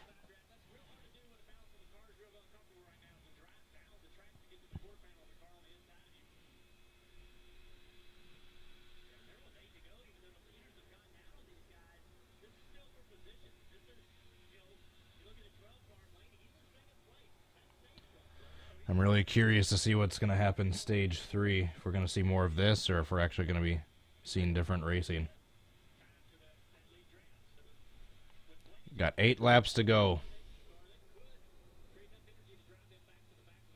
Now 7 to go in stage 2.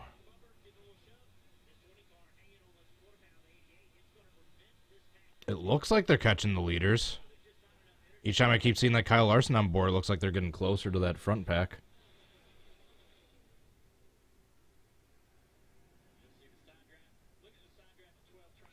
Larson spinning! Hang on to it, hang on to it, hang on to it. Hang on to it.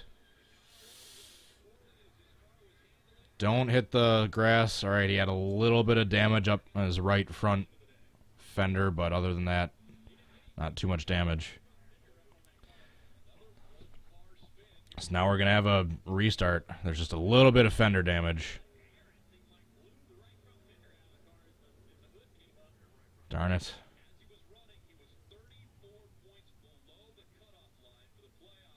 Yeah, he was well below the cutoff line before that spin, so yeah, that's not good.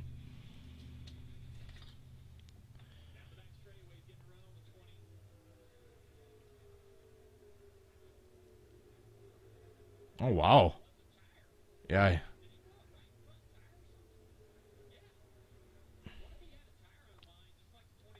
Yeah, I think he blew a tire.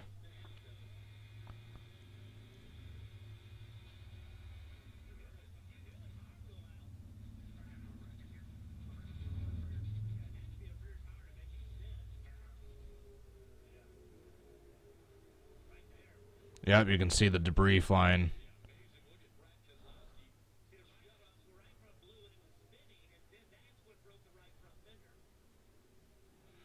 That was really interesting.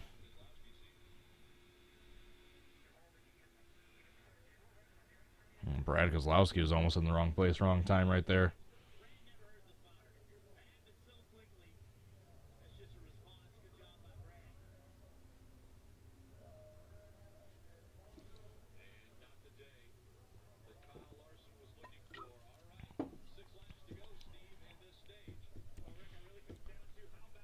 So what are people going to do for pit strategy now at the end of this stage? Are they going to pit now, so they don't have to pit it after the stage, or are they going to stay out now since the end of the stage is just about here?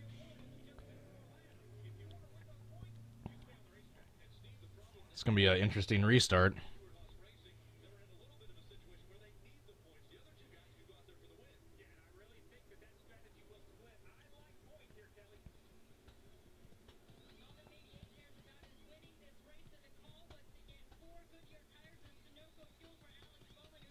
Poor Kyle.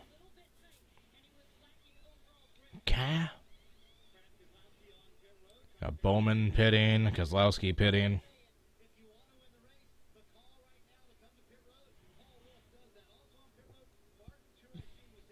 Alright, so aside from the stages, if I'm counting correctly, so far 3 cautions in this race. A Jeffrey Earnhardt spin, Jimmy Johnson spin, and then the Kyle Larson. Aside from Jimmy Johnson hitting the inside wall at the end of his spin, I mean, with that little exception, each incident has been just mainly a spin for the most part. No major crashes by any means yet. Hopefully it stays that way.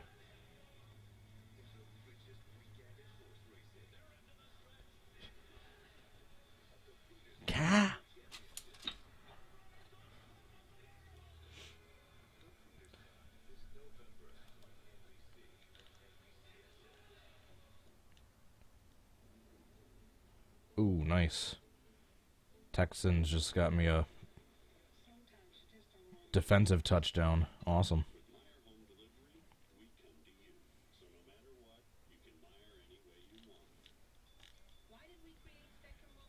I need Raw Gator and Black Flags Matter to lose a game. Ooh, Raw Gator's down 28 points. Seed Games is having an amazing game. Holy crap, that's a high-scoring matchup. Holy crap, Melvin Gordon's got 33 points, 132 rushing yards, 18 reception yards, 3 rushing touchdowns.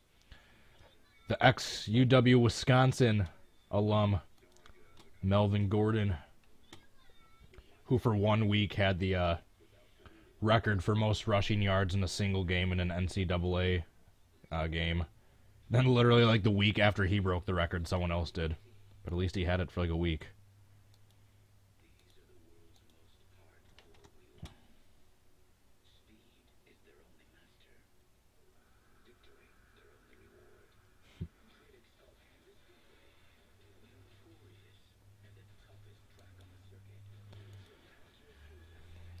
Is there going to be anything crazy going on at the end of the stage, or are they going to take it nice and easy? Try to get into the final stage.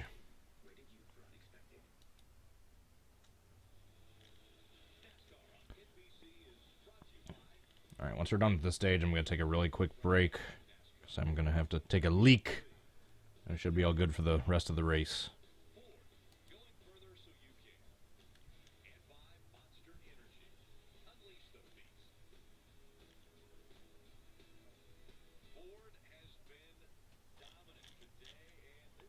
Alright, let's see if anything crazy happens for this final restart. I doubt it. I think they're going to take it nice and easy to try to get to the final stage.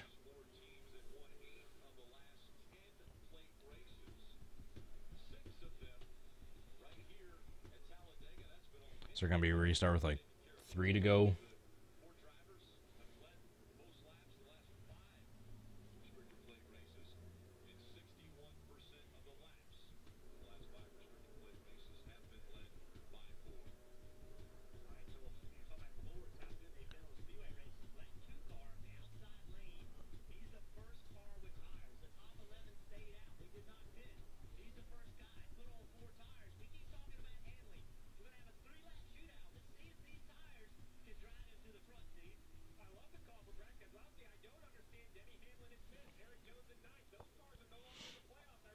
Alright, let's see if anything happens with these Stewart Haas Racing drivers. I doubt it.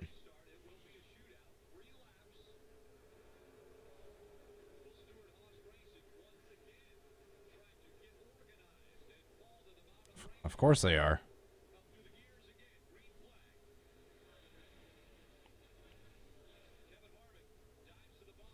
Yep, there goes the Stewart Haas Racing line.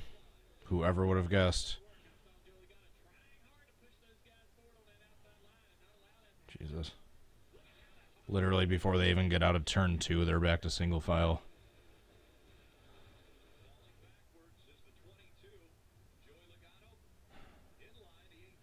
Well, the drivers have control of how exciting these races can be, so they can't be too upset if they're racing this way for...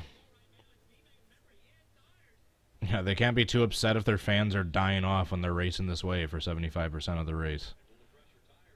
You can only blame the economy and the rules package and the aero package so much when you're choosing to race this way for 75% of the race.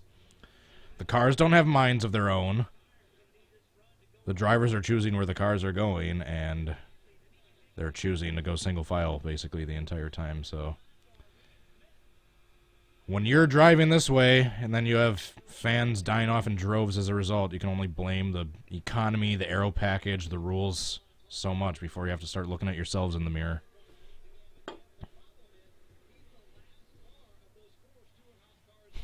And we're single file from like the top 12. Whoever would have guessed. I mean, I'm not going to get too disappointed yet, but if this is how it's going to be the majority of Stage 3, I'm going to be really upset then.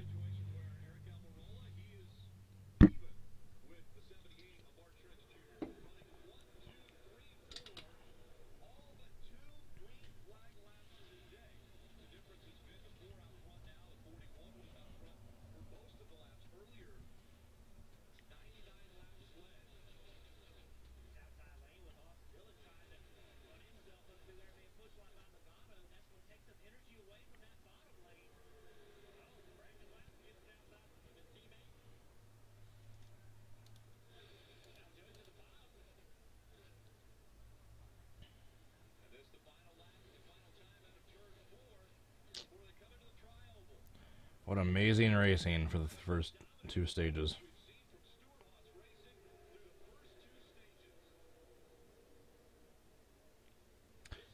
You heard me say before, I bet $50 that the 4 Stewart Haas racing cars that all of them don't pass post-race inspection.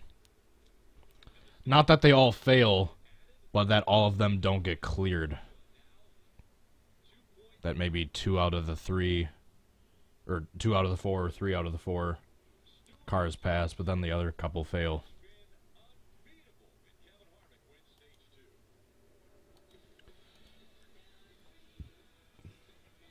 Alright, just like I said, I'm not going to be too disappointed yet, because I don't necessarily blame the drivers too terribly much for wanting to somewhat take it easy early on, but now that we're not early on anymore, they better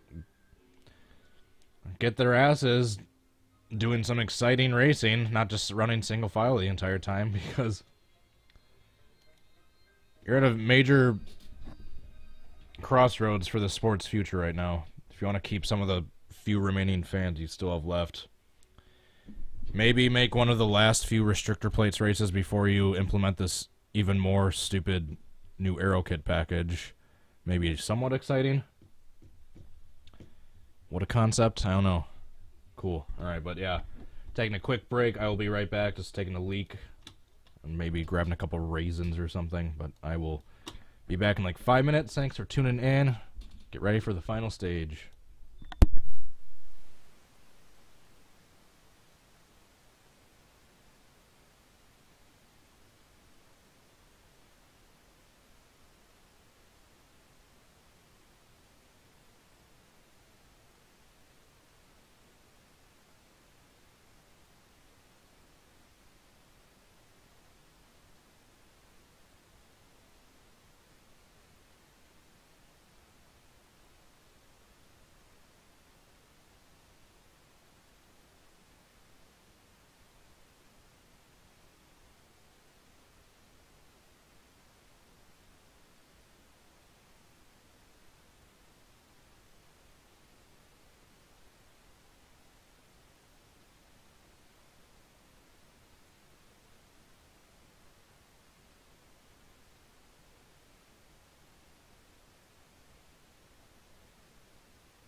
All right, guys, I am back.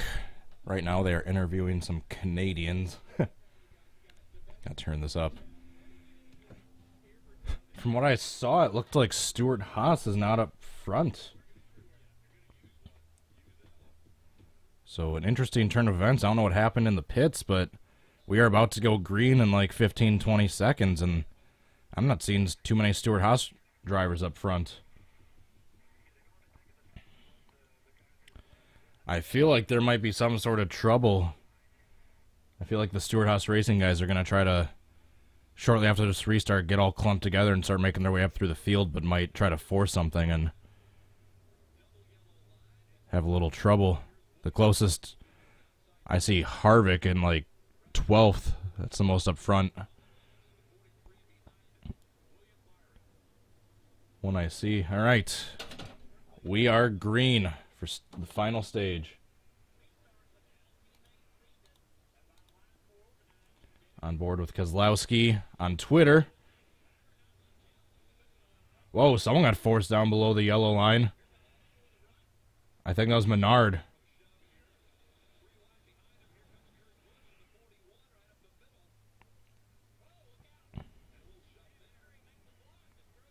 Yeah, he better not get penalized for that. McMurray clearly hit him.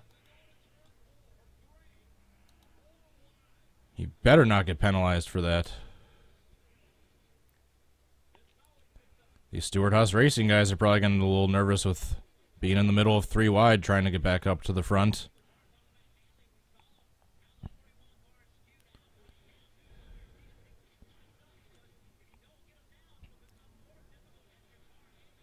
Enjoy it now, because depending on what happens later, this might be the most exciting racing we have for the rest of the race.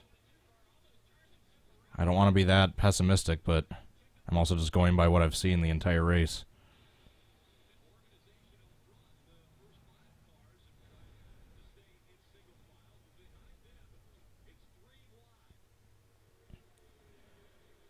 Come on, Chase, get back up front. We need Larson to get a win, since he desperately needs the points to help him advance, and I don't think he's gonna get up there with points, so I think he needs a win.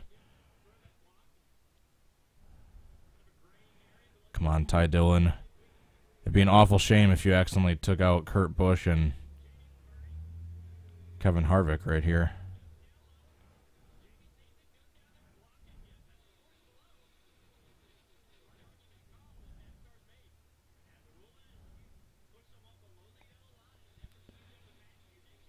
Good. Jamie got black flagged. Wow.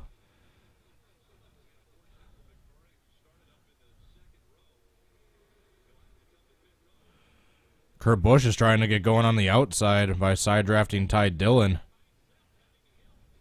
I don't know if that's going to work. It might, but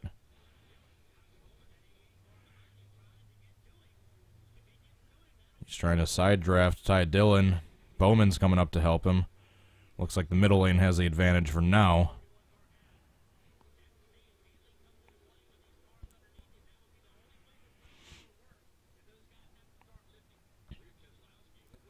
Come on, William Byron. That'd be cool to see Byron get a win.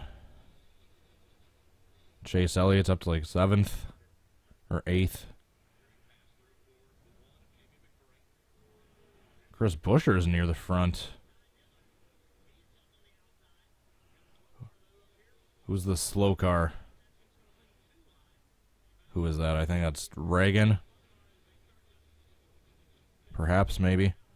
There goes Jamie doing his penalty. Rest in peace, Jamie.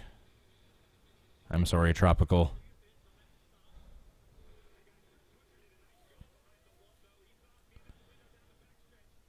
All right, so at least we've had like 5-10 laps of racing where Stuart Haas wasn't 1, 2, 3, 4. If it ends the race that way, just at least enjoy this moment where it wasn't that way for a few laps. Now we got Penske dominating. Or part of Penske.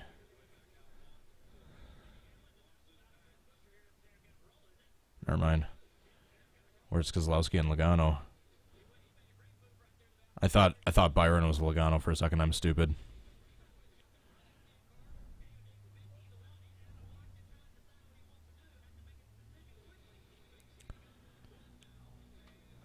3 wide. What are you doing, Bowman? Why are you going so wide? Suarez trying to side draft Paul Menard to the front. Out of all the Stewart-Haas racing drivers, I would not mind Amarola getting a win. I would actually really love to see Amarola get a win, but screw Boyer, Kurt, and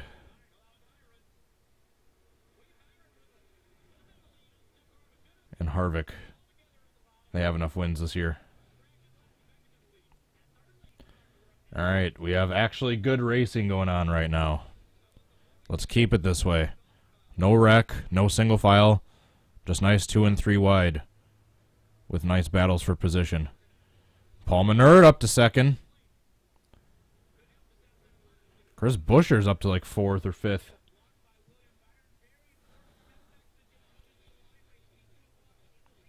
All right, I told you guys it was going to get better. They actually just wanted to survive to this long, to this point of the race, so they could actually make it this far and do this type of racing at this point in the race. Oh, here comes Keselowski blocking. Suarez giving Byron a big push down the backstretch. Is he going to be able to push Byron into first? He is. He does have the advantage in the outside line momentarily over Keselowski. Though Keselowski's going to get a good run coming out of turn 4. Nope, here comes Byron. The outside line has the advantage right now. Looks like he definitely cleared, not cleared, but he's in front of Keselowski. Looks like Byron's going to get credit for leading this lap. He does have him cleared. Is he going to move to the bottom or is he going to stay in the outside? He should move to the inside. Because Keselowski, or not Keselowski, Kyle Busch stayed in the outside before and then he got shuffled out. So yeah, Byron moves down to the inside. So we got Byron leading right now. All right, things got good.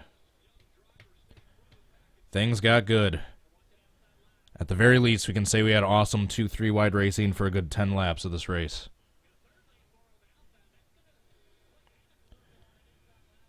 Just everyone stay away from Ricky Stenhouse. Just keep away from him. With this kind of racing going on, just make sure he's nowhere up front. He's in the outside back in like 15th or 20th.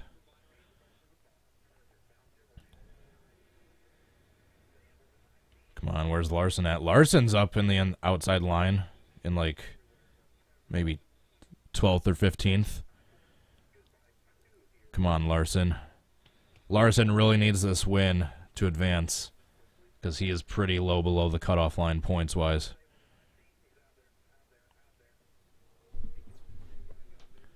Suarez side by side for Byron for the lead. Is Suarez going to get side after? Whoa, that was close. Brad Keselowski drifted up a little bit, and it looked like Suarez was trying to come down to side draft, and they almost made contact.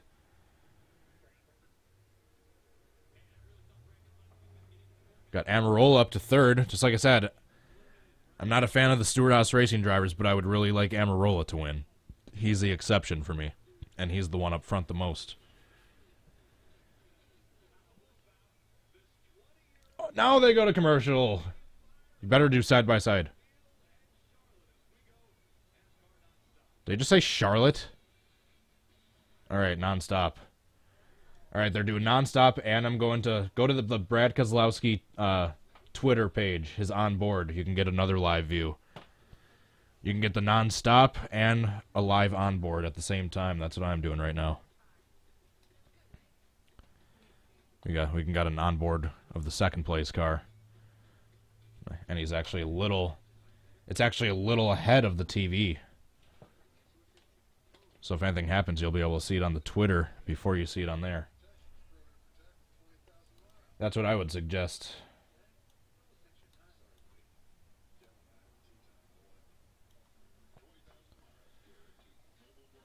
All right, I didn't just hear that. I thought I heard Rick Allen say Charlotte. So I wasn't just hearing things. God damn it. Now we got Kurt and Harvick getting up near the front again.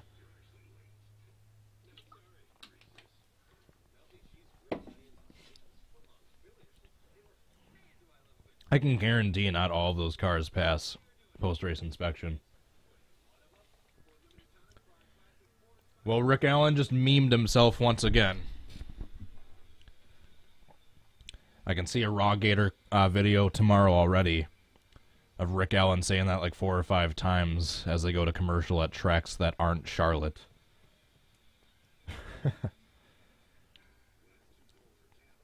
Alright, they looked like they calmed down a little bit, but they're still 2x2 for most of the way. I mean, they do still have 60 laps to go. Whoa! Penske cars go out. Brad Keselowski to the front. I'm going back onto his feed. Whoa, what happened? It's blue! What the heck? Oh, there we go. Had technical issues, problems with Brad Keselowski's live feed for a second. Alright, you got 61 laps to go in the race.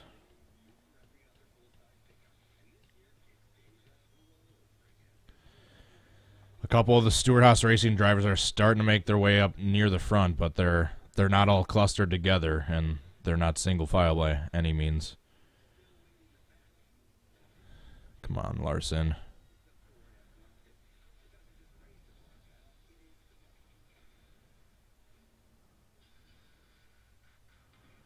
You got Chase Elliott separating Harvick and Kurt Busch. All right, as I say that, he almost drifted up the track. Now it looks like we got Logano coming down to the lead. Yeah, Brad Keselowski, his live on board on his Twitter is like 5-10 seconds ahead of the TV feed. So if you guys want spoilers, go watch the Brad Keselowski Twitter feed.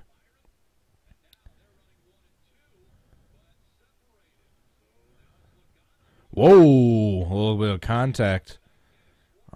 That shuffled Amarola back.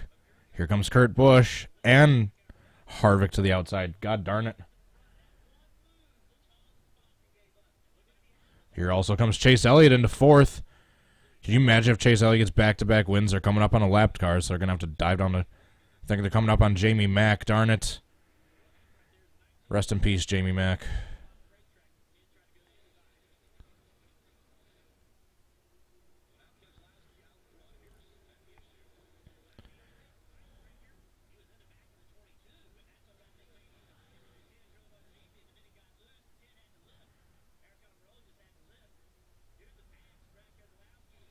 Now we got Kurt Busch fighting back for the lead. Well, if it ends up becoming the Stewart-Haas Racing party again, at least we had like 15 good laps of awesome racing, at the very least. And now it's probably going to go exactly back to what it was.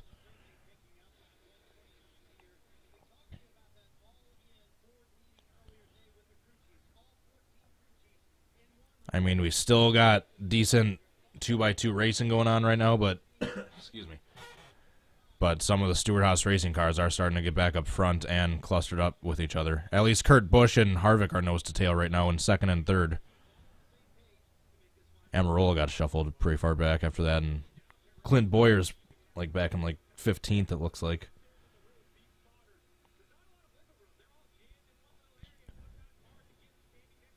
Where's Bowman at? You can get 3 of the Hendrick cars together. He's actually back in like 14th, somewhere around there, it looks like.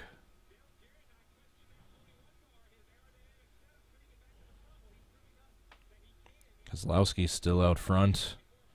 I got his live on board on one screen and the TV on the other.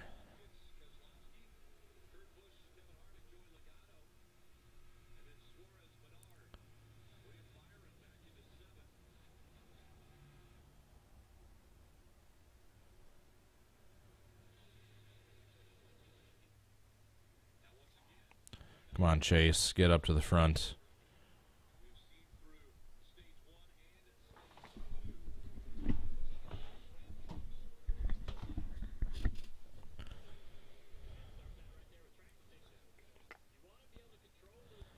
Now they're kind of back to single file a little bit.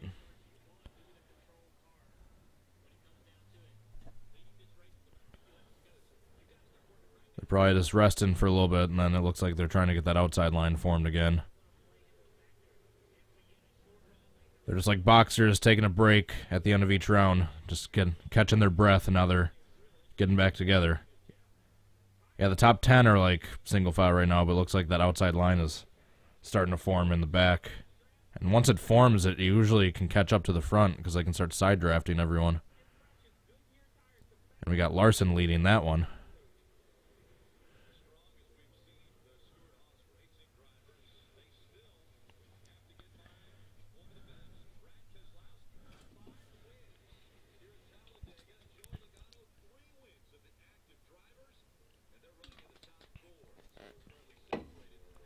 Yep. And we're back to the single file.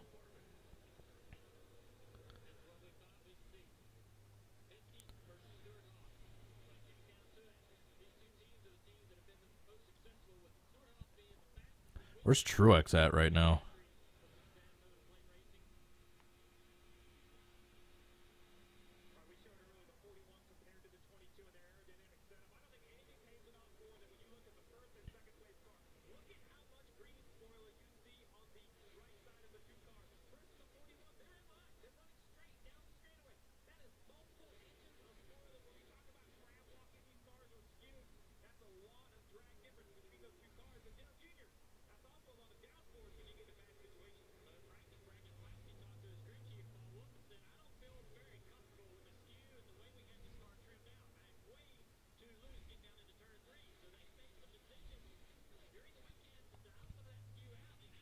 Got like 54 laps to go. Still about single file. Oh, Suarez peeks to the outside, but gets back in line. Yeah, that outside line's starting to catch up. I told you. Once it gets formed, it can start to gain ground. I think they're just taking a break for a little bit. I mean, that's got to be exhausting physically and mentally, that 2-3 wide racing for like 15, 20 laps, so probably just taking a break in their composure again before they start trying to make moves to get back up front again. And they're passing a couple of lapped cars. I don't even see who it is. Looks like Kennington and... No, who is that? I can't even see.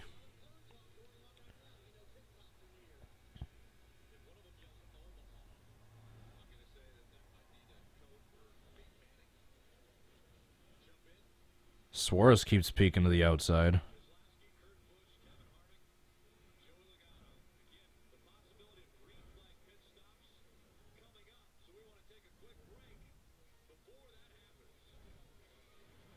Commercial, yeah.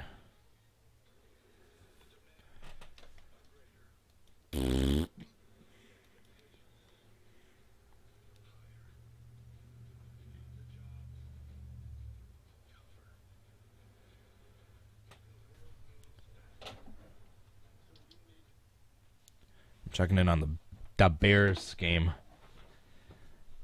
The Bears.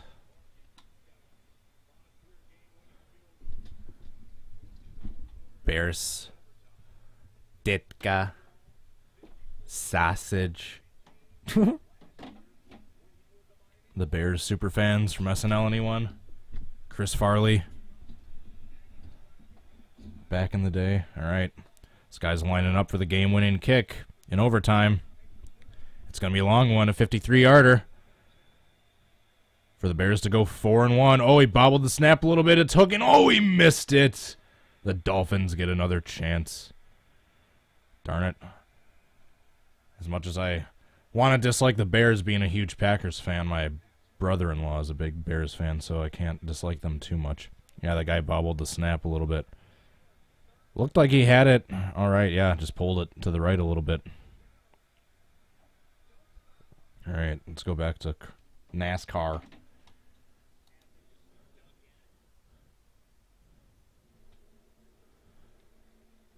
And, of course, I come back to Jamie Mack crashing.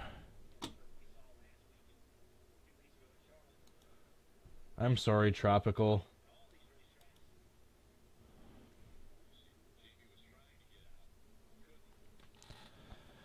God darn it, Jamie. What initially... I came back to see him go into the outside wall and then get stuck in the grass. What sent him crashing to begin with?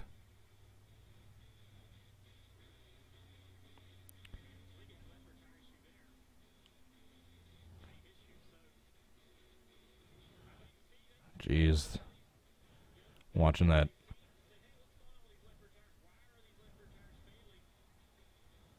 That catch fence crash.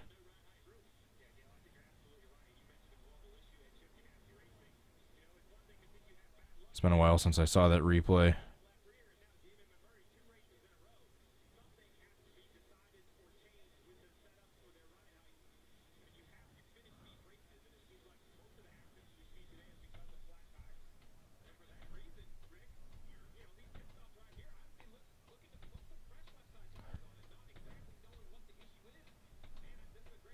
Should switch back to Hoosier tires.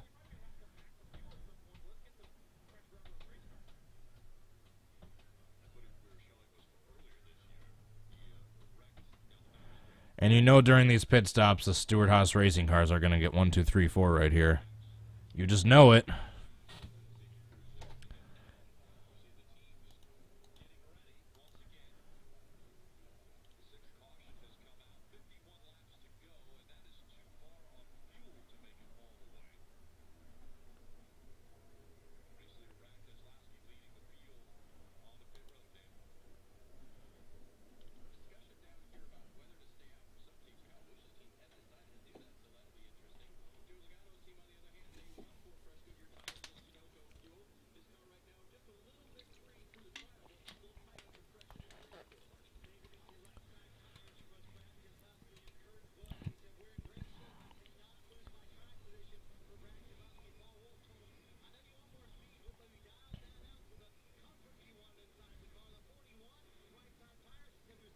Looks like they're in the top 6.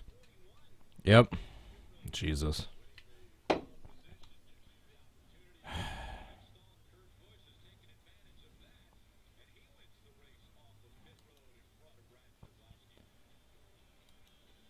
What the heck is going on?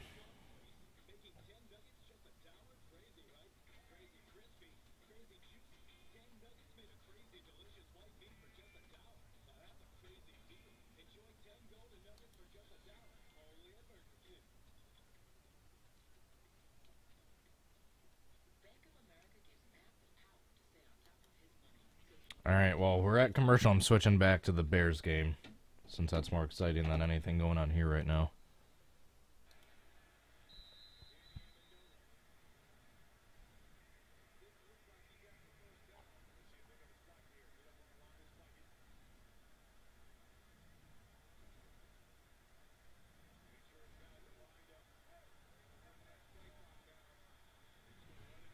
They're going to run the... This game's either going to end with a Dolphins win or in a tie.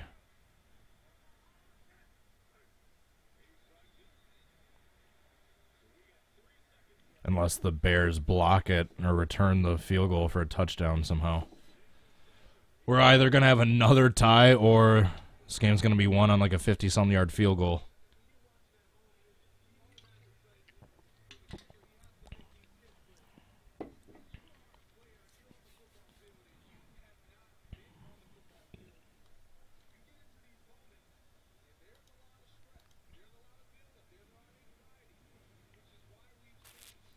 Dale Jr. Fan 88, Gavin Rogers, P. Diddy Kong, Gingerbread, Dolphin Studios.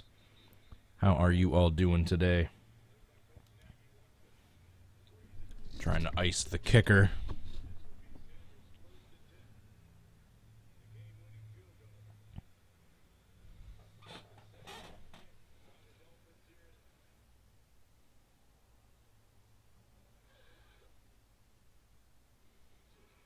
Still commercial.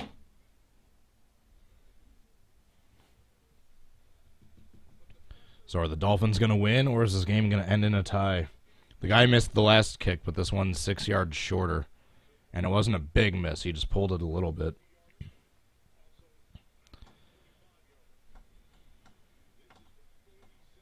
It's going to be so weird if there's going to be another tie record in the NFC North. It's going to make the division battle that much more interesting later on down the road with 3 teams in the NFC North with a tie on their record. Unless the Bears, unless they get a loser right here. Nice, he got it. Poor Bears.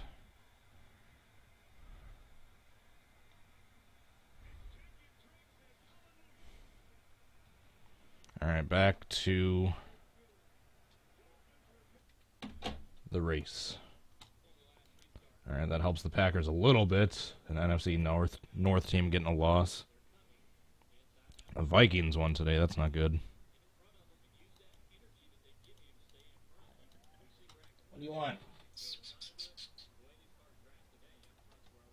Come here, cat.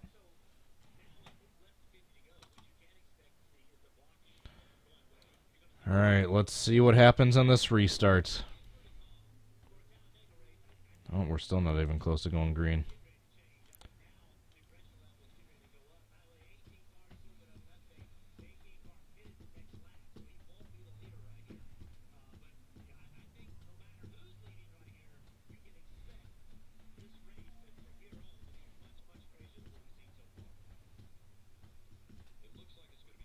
Hey, at least Jordan Howard got a few more rushing yards before they lost that game. All right, so now I'm still waiting on Aaron Rodgers, Aaron Jones, Devontae Adams, and Mason Crosby to all play tomorrow. All right, none of my bench players did amazing. So that's good.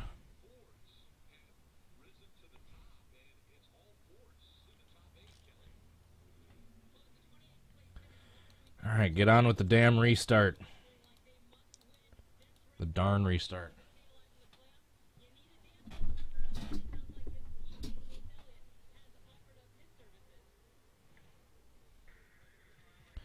We're going to have a restart with like 48 to go, 49 to go.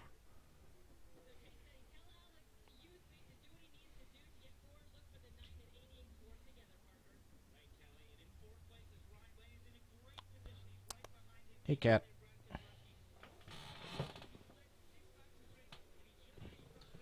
Other cat. Squirmy cat.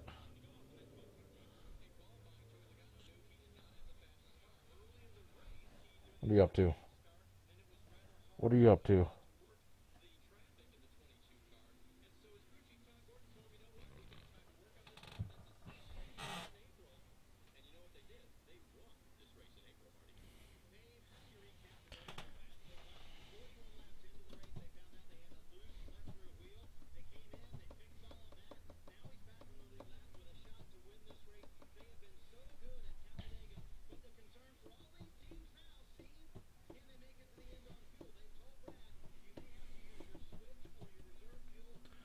Alright, we're going green this time, I think. Time to crank it up.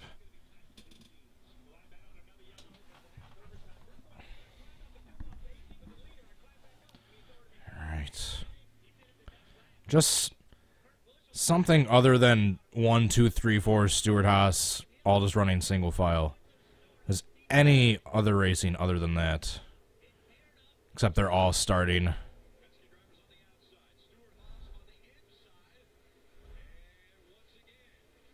My God.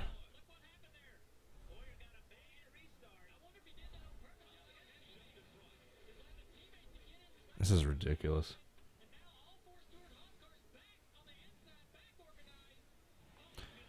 Although that allowed Penske to be all 1, 2, 3 on the outside line. Let's see if this outside line can work. If the outside line can work, this might not be the worst racing. Because it's basically one team versus another. Which line is faster? If the outside line can get formed, it's not the worst thing. But yeah, if it's just single file, like from the front 15, they're hanging in there. They need to start side drafting. Side draft, like you were explaining in the beginning of the damn race. How short your memory is.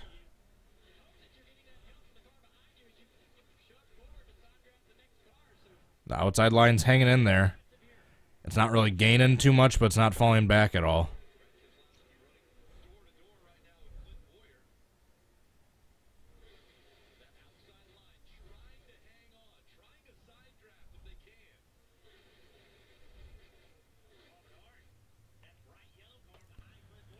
This is sad.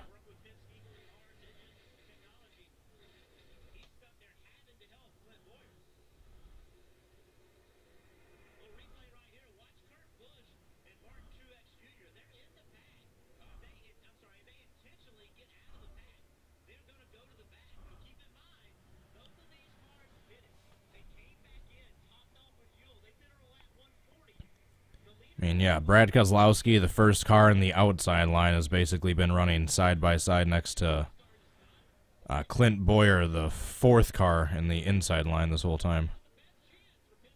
There, Penske's trying to, Keselowski's trying to side draft Boyer a little bit. And Boyer's falling behind as a result.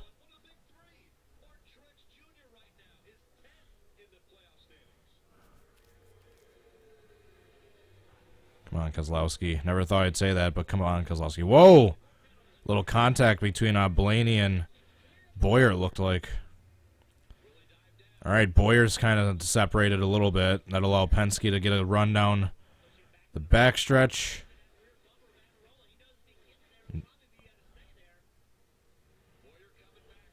God damn it.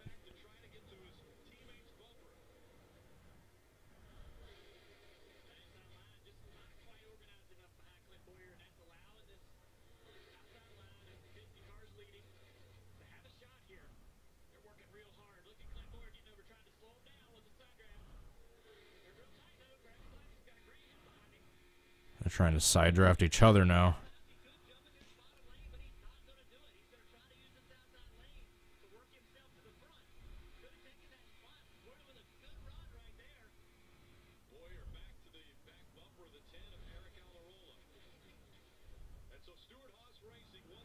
Oh my God. All right, drivers. Let's just all get to the front and then string out single file and just use our teammates to guard off any other competition, and any non-playoff drivers will just drive off to the side. You can keep driving like that and then keep finding other reasons to blame why the fans are dying off in droves, but you guys really have no one to blame but yourselves. The cars don't drive themselves.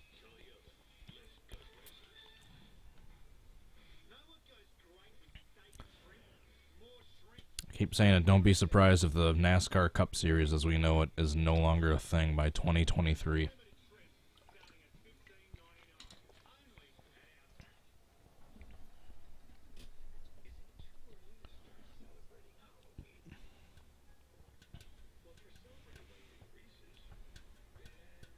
There we go, right back to top 15 single file.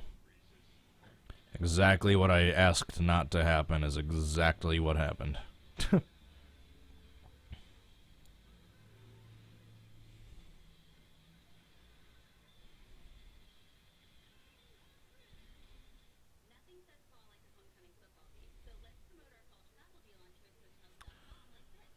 The drivers have no one to blame but themselves for the fans dying off in droves. Can keep blaming the aero package or the economy or other sports or your CEO all you want. It's your own driving.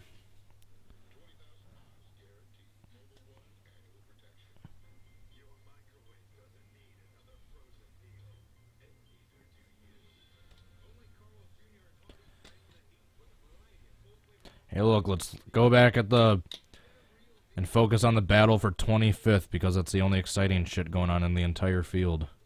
That's exactly what the cameraman's doing right now. The battle for 25th. Meanwhile, we got 40 laps to go. Wow, this thing is behind by a good 5 laps.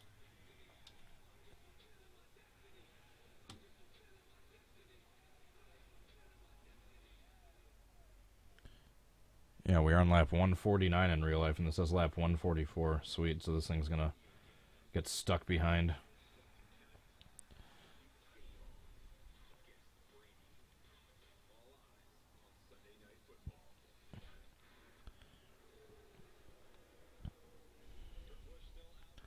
The drivers have no one to blame but themselves for the fan numbers being at record lows.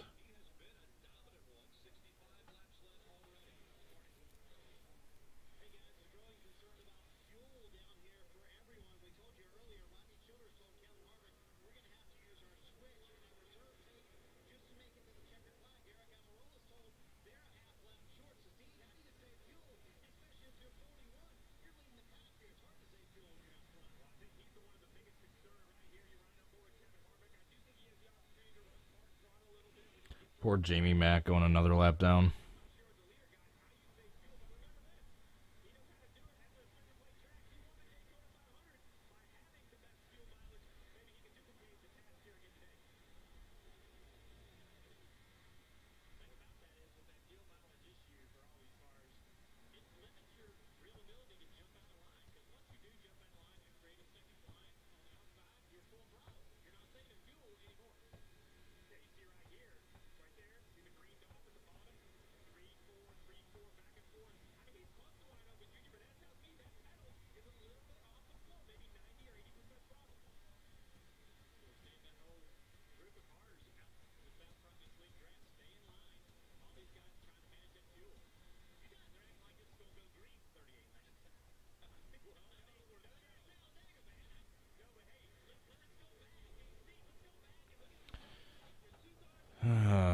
This is so exciting. Just follow the leader for 175 laps, basically. It's like literally what this entire race has been. Penske Stewart Haas 1, 2, 3, 4. Penske 5, 6, 7. Follow the leader. Some other cars behind them for about the top 15. And that's basically been the entire race.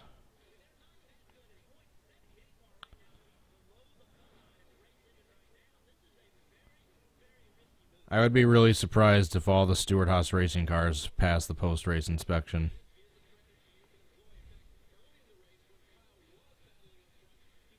But of course, they don't get the win taken away. They just get a slap on the wrists.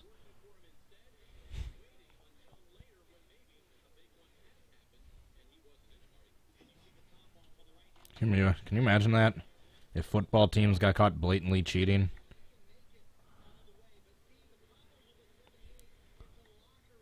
Yeah, they have. The Patriots.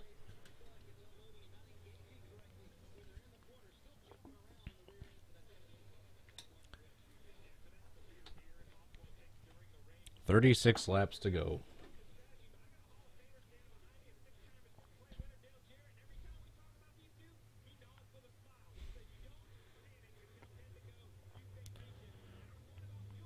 You know there's going to be some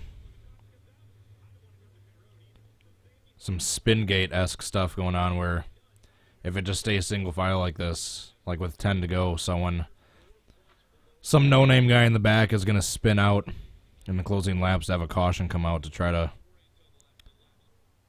get Stewart Haas out of the top 4.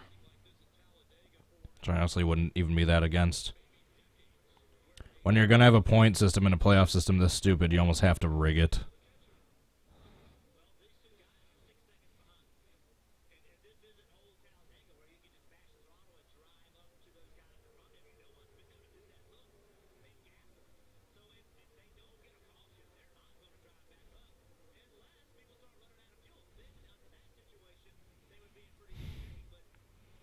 It's literally just 2 separate strings of cars, and both of them are completely single file.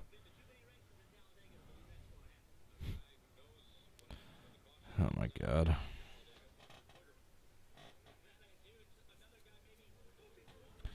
When this is the racing you give your fans, don't blame anyone else but yourselves when they decide not to want to watch the sport anymore. The cars don't drive themselves.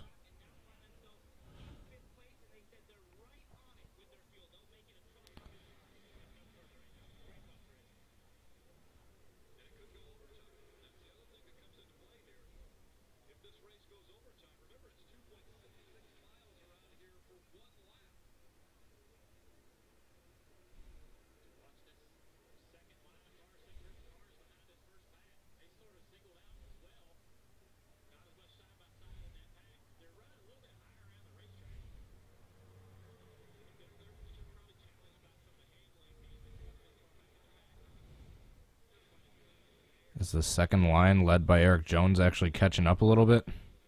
I don't think so.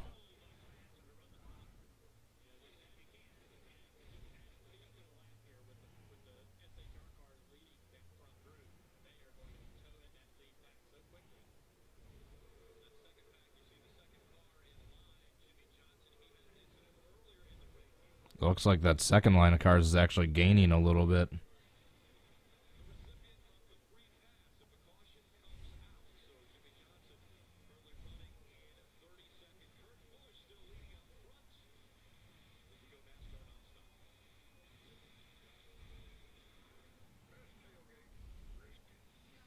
I don't know. All we can hope for is that second line catches the lead cars. It actually looks like might be happening.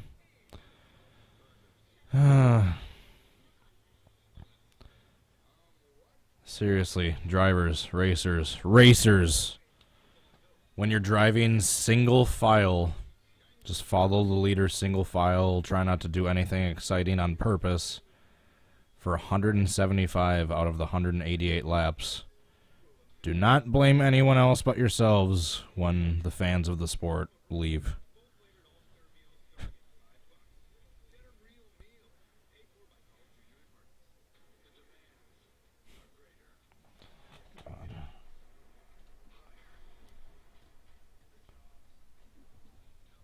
That second line is catching.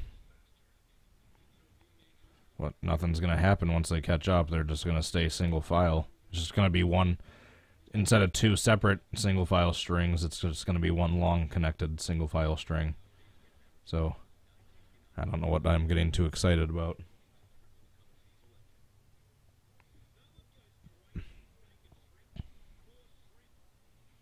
Yeah, they're not racing right now. They're driving. Racing would be making moves, trying to slingshot, trying to make passes, trying to fight for the lead, trying to fight for position. No, they're driving. They're racing for 10 laps and driving for 178. That's really freaking sad that... I feel bad for people wasting a Sunday afternoon watching 3 hours of this. I feel really bad for people that wasted hundreds of dollars actually going to watch this in person. Then, of course, if there's some... What the hell? There's an uncontrolled tire. They're not going to call a caution for that, are they? They should. It's unsafe to have that pit crew member run across pit road on an active racetrack. Yes! Caution! Suck it, Stewart Haas. I don't know why I'm against Stewart Haas so much. I actually really like Tony Stewart, so it'd be cool to see one of his own cars win a championship, but it's just boring after a while. I want to see some parity. I want to see some excitement. I want to see some difference in who's winning and having success.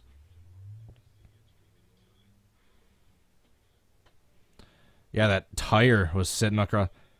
I think it's illegal, yeah, for on a active racetrack for a crew member to run all the way across there to grab the tire. So they needed to throw the caution. Yep, that guy tried to go get it, but he was going to get hit by someone if he did. Tire gate. They did that on purpose. Tire gate. They're going to have an investigation to see if that was done on purpose or not, like Clint at Richmond. The dude accidentally launched the tire across the track, so there'd have to be a caution. Who are they working for? Oh.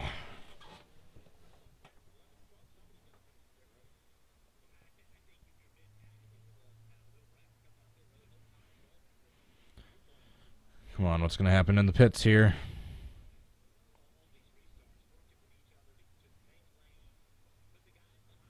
I'm assuming whoever's pit crew that was got black flagged for an uncontrolled tire, considering it made it halfway across the infield.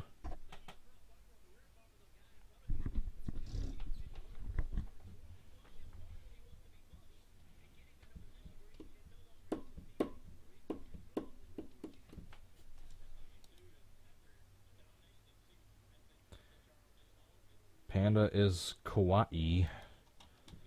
Hello on YouTube and Twitch. Who's going down to the pits? They're all going to try to fake each other out.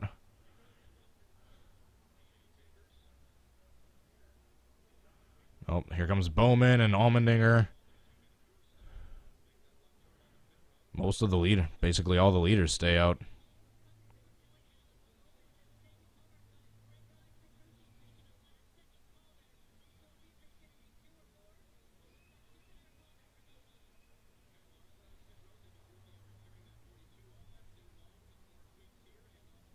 Come on, Larson. That'd be amazing if he won with that car.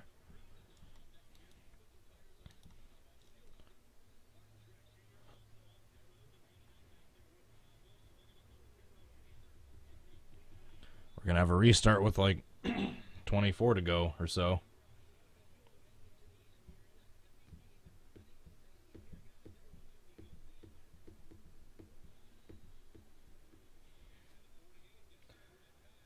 Howard O'Hara, Blake Tuggle, Dolphin Studios, Mike Dude, Meme Master, Prince John.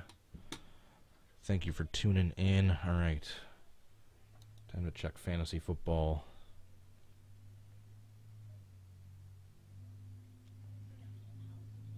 Yeah, basically all my players are done. Although, except for Brandon Cooks, who already has 4.4 yards and it's only 20 minutes into the game. Or 4.4 points.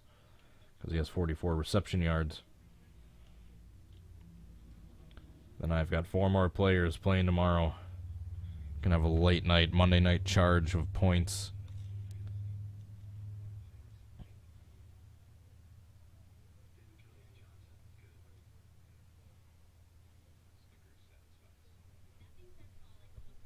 Julio Jones got 143 yards but no touchdown.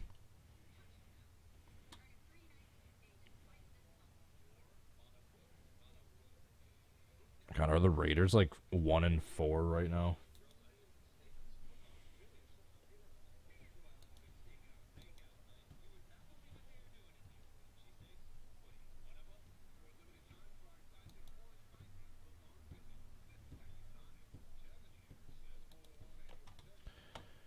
All right, let's get back to this darn race.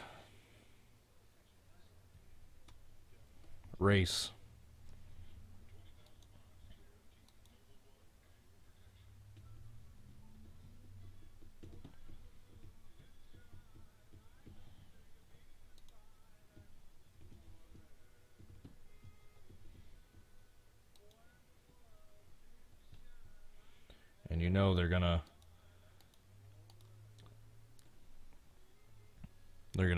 purposefully get a little gap on the restarts so those 2 cars can slide right on in line, and then they're just gonna take off once again.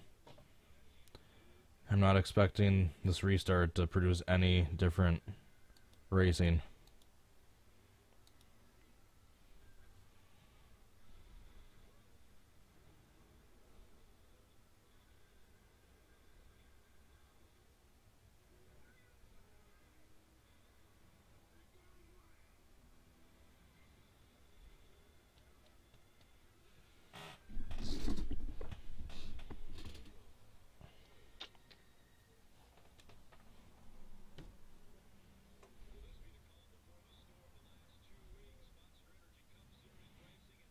Stop overhyping it, Rick Allen. You know nothing's going to happen.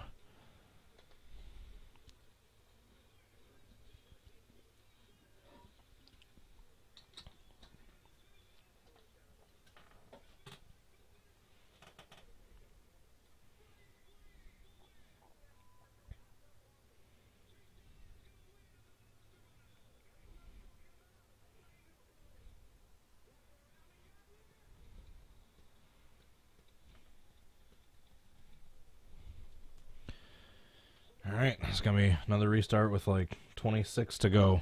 Something like that. Are they going green this next time by? 1 more to go this time by?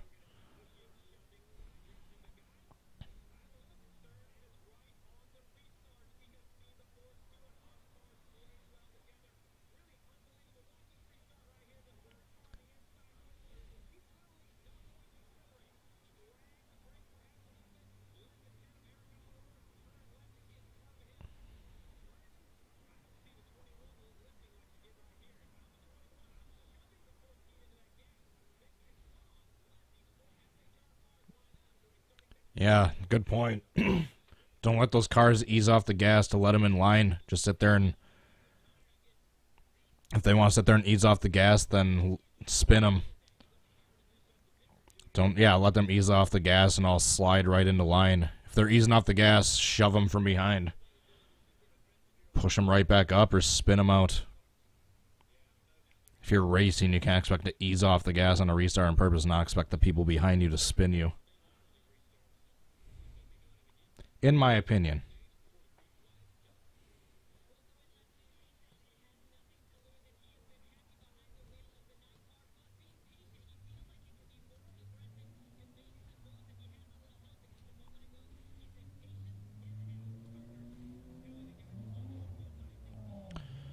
I'm really not getting my hopes up too high for anything crazy to happen the rest of the race, other than just a 1, 2, 3, 4 SHR finish. All I can hope for in that case is that Amarola gets the win.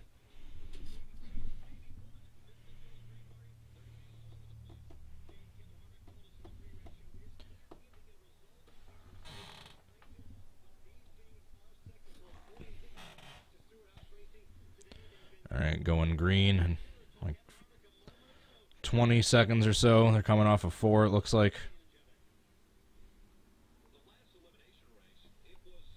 Yep. Yeah, Kyle Larson needs a win. Truex and Amarola are right around the cutoff. So is Boyer, Kozlowski, and Blaney.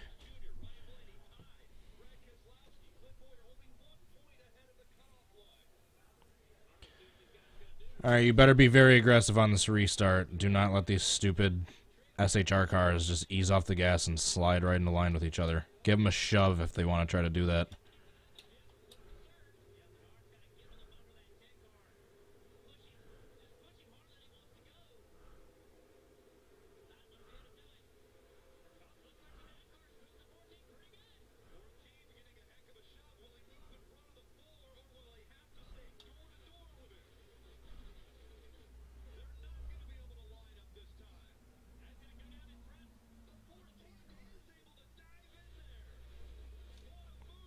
This is ridiculous. Alright, Chase Elliott's on the outside line. All we can hope is he's able to side draft himself up to the front.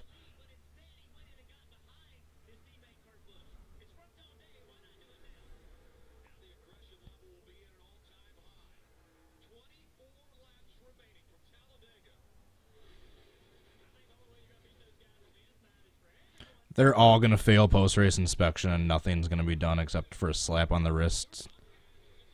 With a, like a fine.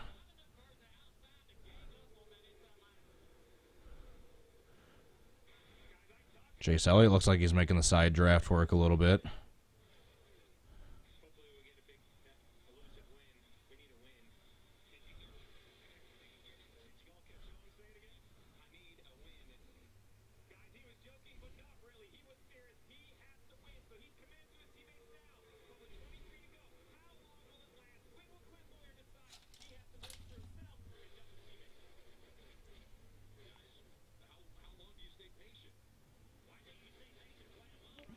This is some sort of scandal, I swear.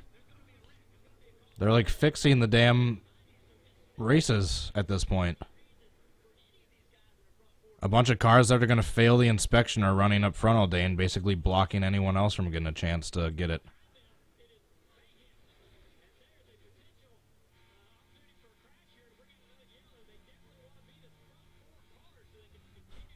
This is ridiculous.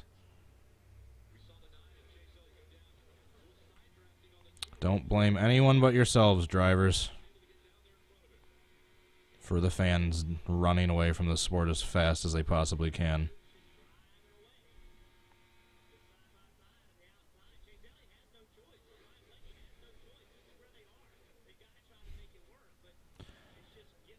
I just wasted 3 hours of a fucking Sunday watching this horse shit.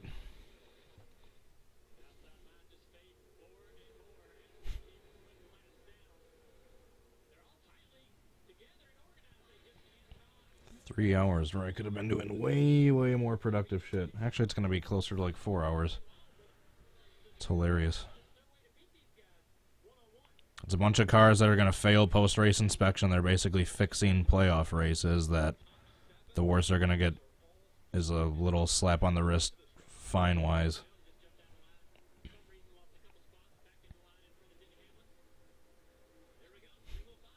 You're basically blatantly fixing these races, and you're not expecting the fans to run away as fast as they possibly can.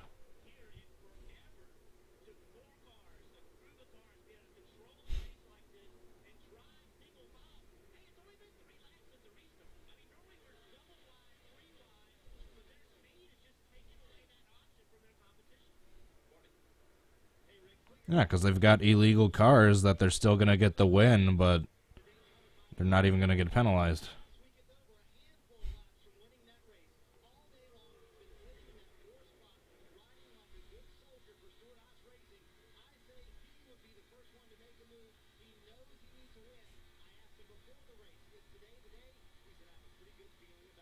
I feel so fucking sorry for any poor sap that paid hundreds of dollars and drove possibly hundreds or not thousands of miles to go and see this debacle in person.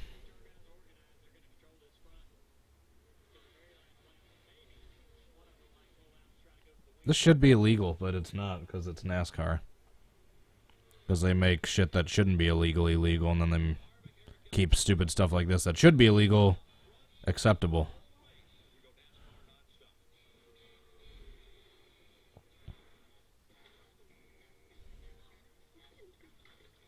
Jesus Christ. Oh my God. My two favorite sports are both basically heaping piles of shit at this point. Lovely. Pardon my French, youngins, I'm sorry. I'm also a grown adult, so I can swear once every couple of hours if I want to.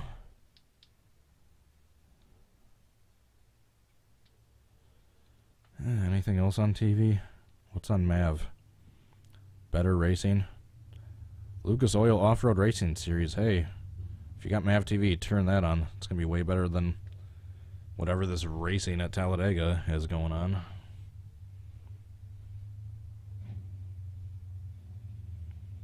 Was that those Terracross things? Looks like it.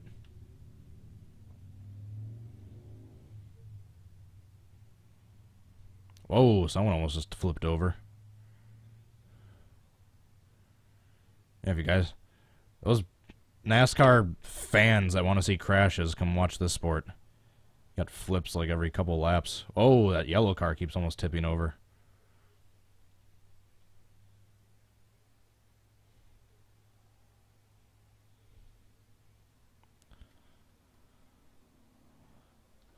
They're just coated in mud.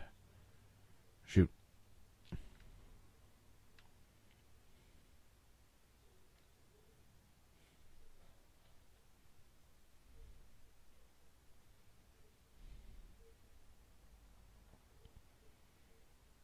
Yeah, this is ridiculous. This season might have just lost another NASCAR fan. I really hate to say that, but it's becoming a harder and harder pill to swallow, but it's becoming harder and harder to ignore the atrocity that is this season. Barring like a few, like 2 or 3 races that had like an exciting finish, but were otherwise like not that great of a race overall. Like the season has been shit. It's been fixed. It's been dominated by the same 3 drivers, barring a couple of wreck fests. I mean, that's, can't ask for anything worse when it comes to racing. And once again, you got 2x2 like from 10th on back, so now it's going to let these top 10 just pull away that much more. Oh my goodness. Yeah, shame on me for expecting anything different from the racing that's been going on at plate tracks for the last few years. Like everything else that's been going on for the last few years with me, shame on me for getting my hopes up. Sorry, I'll make pessimistic Cody go away. Yeah, they're all 3 wide back there, but that's just going to make these front cars pull away that much more. Because the more they're side by side back there, they're just slowing each other down.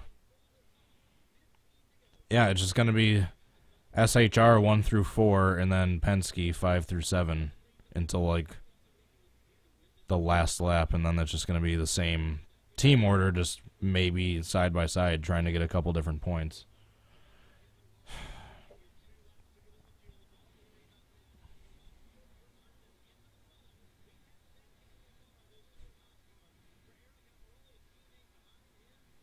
The fact that NASCAR still thinks it's the best racing series in the world is absolutely laughable.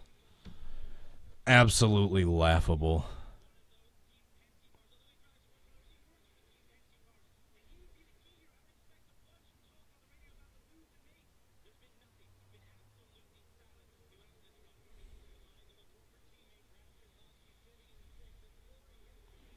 I mean, literally, all but like 10 or 15 laps, it's just been single file in the exact same running order for the entire race, except for those like 10 laps at the beginning of stage 3. It's like literally been the exact same running order, single file, absolutely no attempts to make any passes whatsoever for a good 175 out of 188 laps, and then they wonder, and then they try to find a bunch of other excuses as to why the fans are running away from the sport.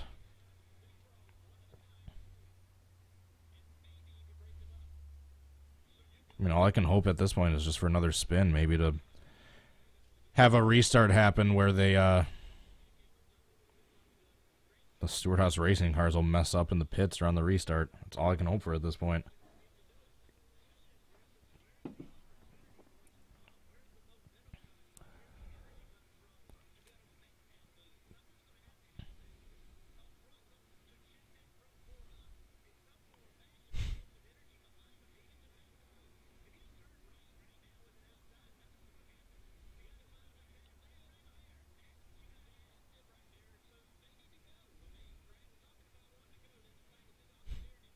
Just literally running single file until the very last lap is exactly what they're going to do this entire race. And then they try to find a bunch of other excuses as to why the fans are running away. That logic right there is exactly why even in today's day and age with all the new technology, the dumb redneck stereotype continues with this sport. Because it doesn't seem like even these people that have shitloads of money that are running the sport seem to have any idea how logical, exciting racing works without just fixing it with stupid rules.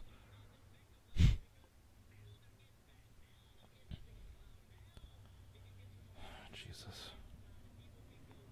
So glad I wasted 4 hours of my Sunday watching this garbage.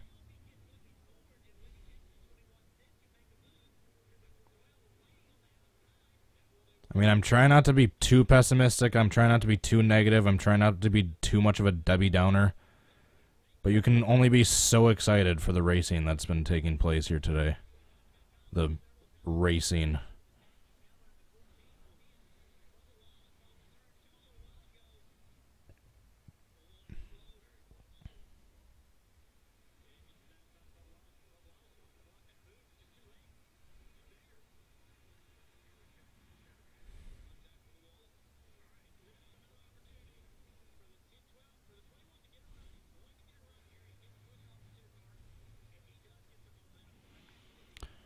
Nothing's going to happen for the last 10 laps. I don't know why Jeff Burton and Rick Allen keeps getting so excited thinking something's going to happen. No one's going to make a move. Well, here comes Brad Keselowski, who's going to go out to the outside and immediately get shuffled back. Oh my god, one car up front is side by side. We're going to raise our voices like it's the most amazing finish ever. That's how boring this race has been. One frickin' car goes side by side up front, and holy crap, how exciting. Here comes the rear part of the outside line.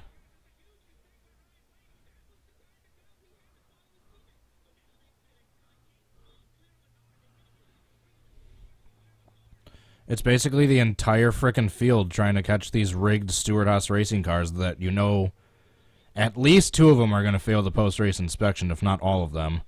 And yet they're not going. They're going to keep their running order. They're going to keep their points. They're going to keep their everything else. Just, oh my God. If I wanted to watch rigged professional sports, I would watch the NBA. Look at this. This, all I can hope for is a wreck at this point. Just because now this entire pack behind the top 4 is all racing each other. Now they're pulling away. Now Stewart-Haas Racing is pulling away.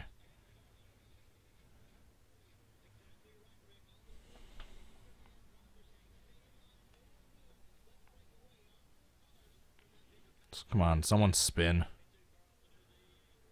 Someone spin.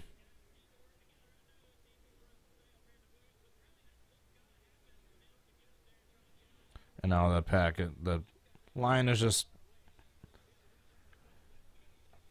I'm willing to bet $50 or $100. I will bet someone $50. Someone. I will donate $50 to some sort of charity if I can afford it. I'll have to check my finances first. If it doesn't put me in a position where I'm withdrawing or overdrafting, there we go, in my bank account, I will donate to a charity if all 4 of the Stewart-Haas racing cars pass the post-race inspection.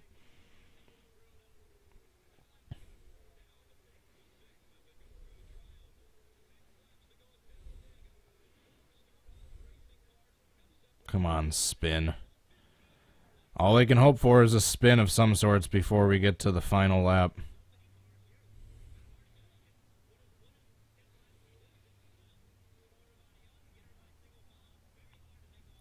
Bubba looks like he's trying to help that cause back there. He just rammed whoever was next to him. The front 4 are just gone.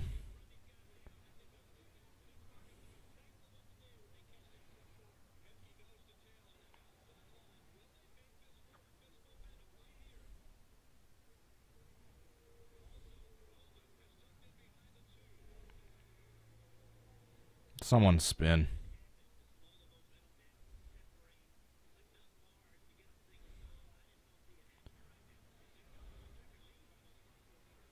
Someone spin.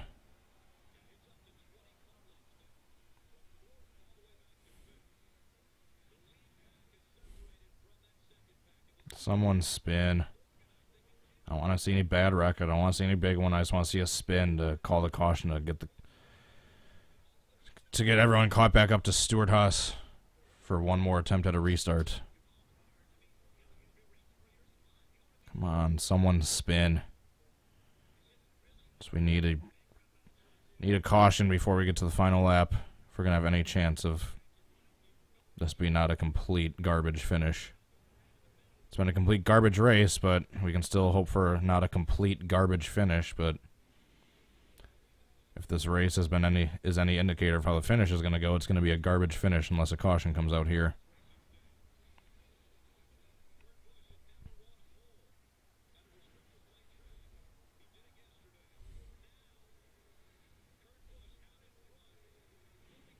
There's Stenhouse up front.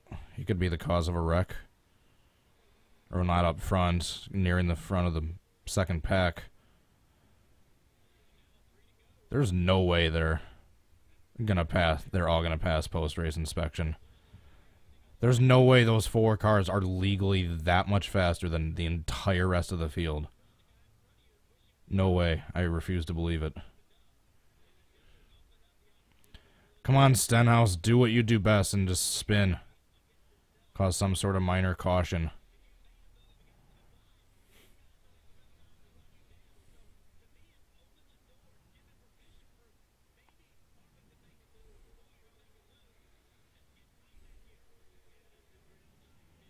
This is ridiculous.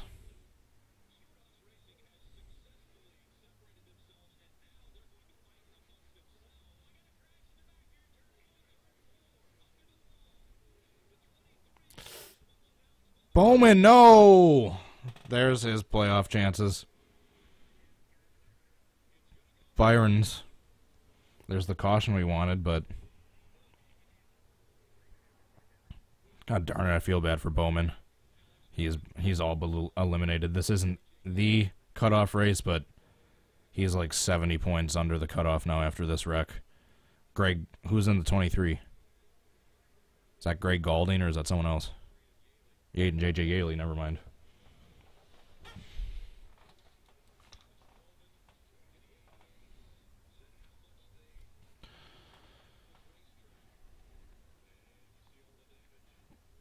Isn't Kurt Busch, since he's been running up front now, especially since they're going to have to go to overtime, isn't he going to be short on fuel now?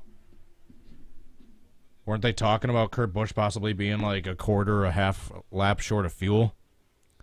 Especially if he's running up front the entire time and not getting any draft, not saving any fuel.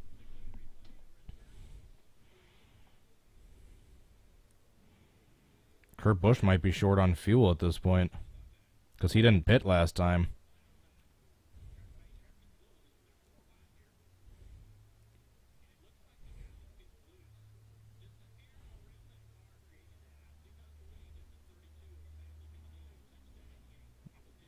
Ouch, big hit for the 23 rear-ending Bowman.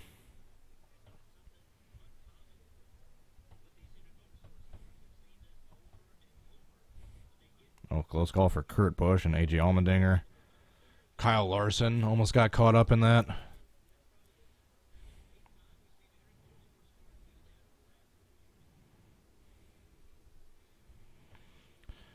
One last chance to try to salvage this finish to prevent it from being a 1, 2, 3, 4 SHR finish. I mean, I'm still half expecting that, but they're saying Kurt Busch, they were saying a while ago that he might be a little shy on fuel, and he hasn't pitted in a while. And now we're going to have to go into overtime. Kurt Busch might run out of fuel on this last restart.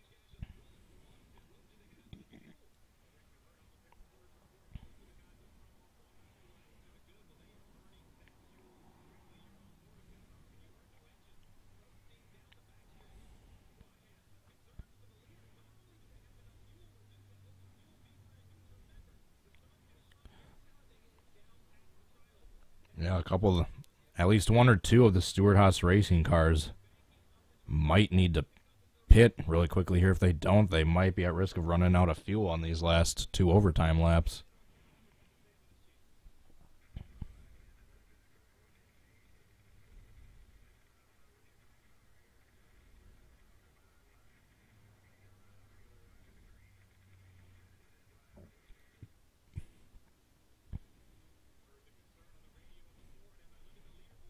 They're talking about Harvick being short, too.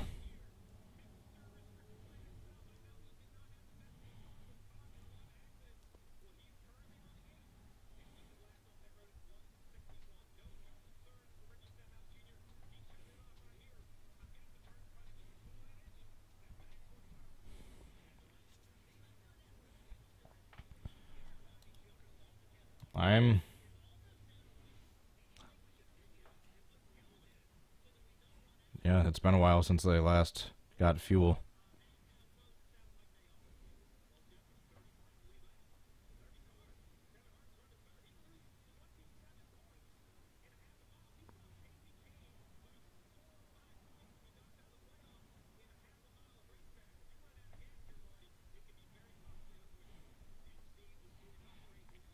Watch no one run out of gas after all this talk about the fuel stuff. It's just going to be the exact same running order as it is right now for the finish, and no one runs out of fuel. That's what I'm predicting.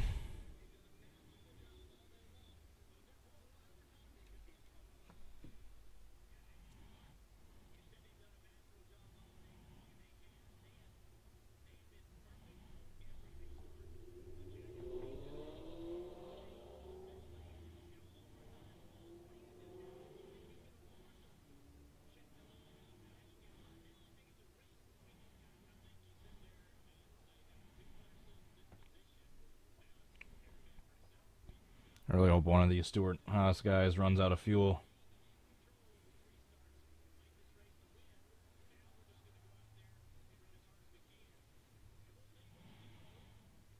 Are we going one to go this time by?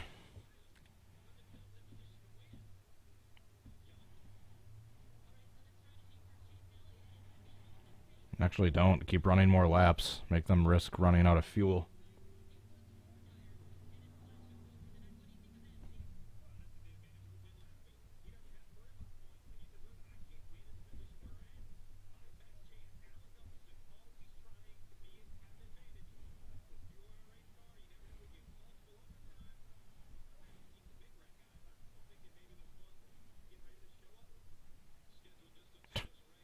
Trying to freaking hype up a wreck that hasn't happened yet. That's a little disgraceful. Ooh, we might have a big wreck coming up soon. Yeah, sweet, awesome. That's exactly what you as ex-racers want to wish for, is more smashed up race cars. Millions of dollars in damage and possible injury to drivers. Sweet, we might have a wreck coming up. We haven't seen the big one yet. Yeah, I hope we don't. I want to see freaking four-wide racing for the lead. I don't want to see freaking single-file stuff and then a big one to make the race exciting.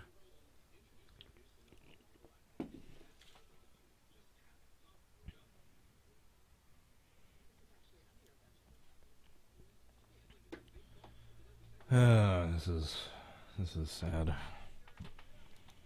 I don't even know what to think anymore.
Sadly, I'm not expecting anything different for this restart.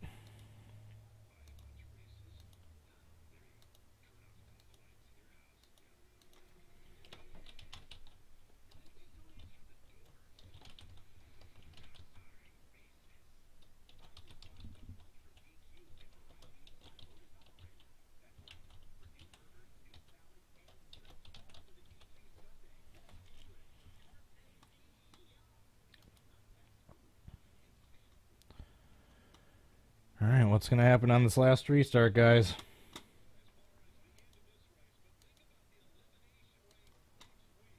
At Kansas, the elimination race.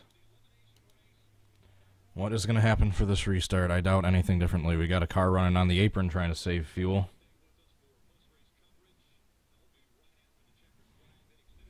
Got multiple cars running down on the apron trying to save fuel.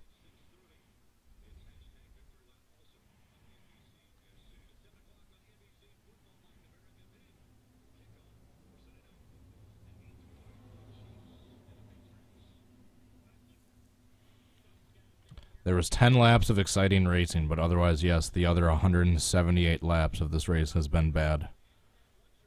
So literally like 5% of this race has been good, and then the other 95% has been boring as hell. So yes, that constitutes as a bad race.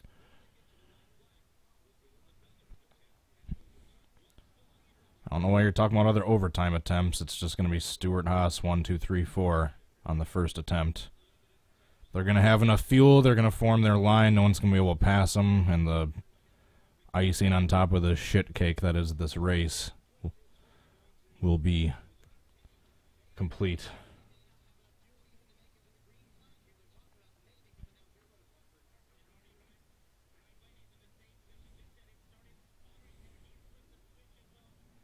Lovely. We're going to have like a bunch of people running out of fuel on this last lap except for the Stewart-Haas guys.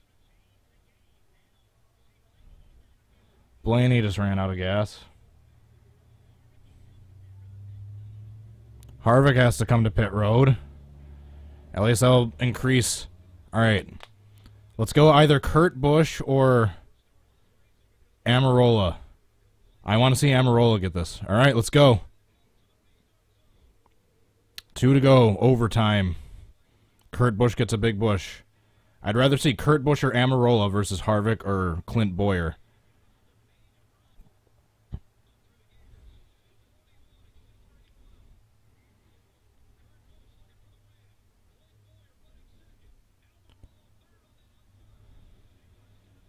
Come on, Amarola. On the outside, come on. Menard, give Amarola the push. We got the Stewart-Haas racing cars up front, but Amarola's on the outside line. That's something we haven't really seen. Is them up front, but not in the same line. Amarola needs a good push. Whoa, Kurt Busch goes up to block. Clint Bowyer's kind of left out. Except now he's coming back. Come on, Amarola. Oh, big crash. Chase Elliott was involved, I saw. Matt DiBenedetto, Chase Elliott.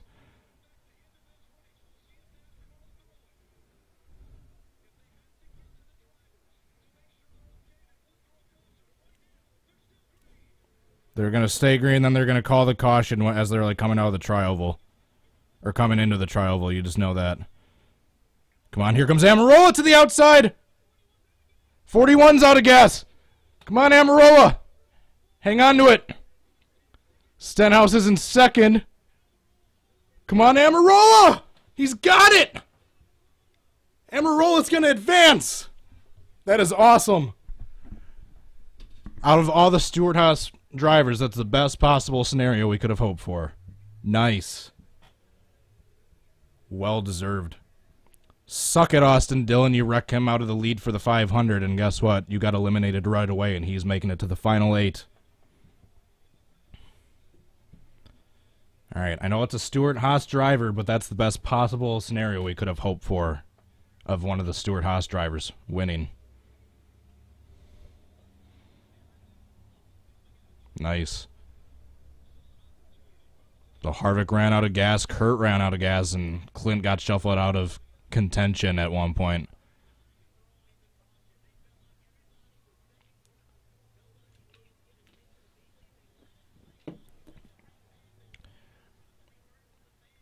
Yeah, as Jeff Burton just said, props on NASCAR for not throwing the caution.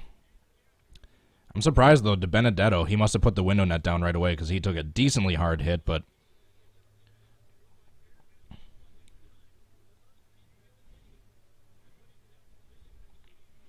Nice.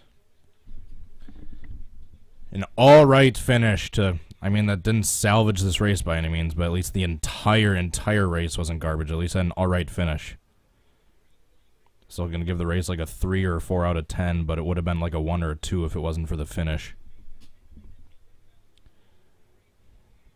Where did Larson finish? I do not know. I want to see the final running order. All right. Best possible scenario happened for a Stewart-Haas driver winning.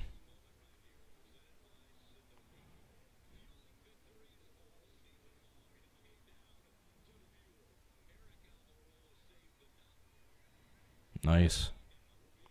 That's awesome. Congrats to Eric. Smithfield Hamarola.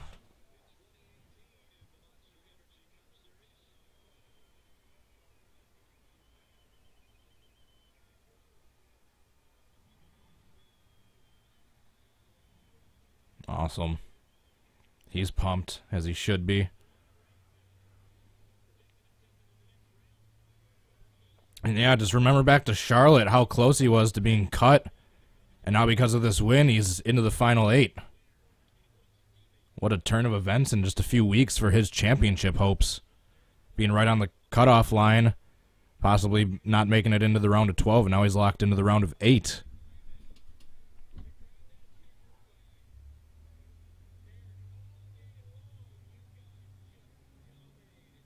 Nice. All right, on that note, gonna go ahead and end this one so I can get ready for my next video. Hopefully gonna be doing some preseason Pro Series races in here in a couple hours. Hopefully should be able to do that. Thanks for watching, guys. Oh, I just want to hear this.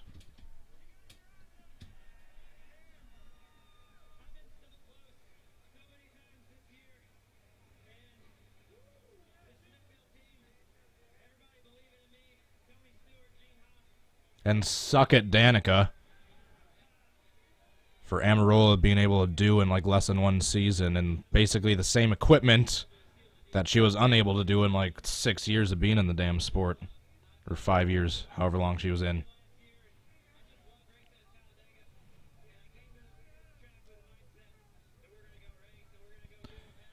Alright guys, thanks for watching. Hope you enjoyed the video. I know the race was boring for the most part, but hopefully the finish was a little glimmer of excitement in this otherwise lackluster race. Congrats, Amarola. And I will see you guys later. Have a good rest of your day. Peace. Bye.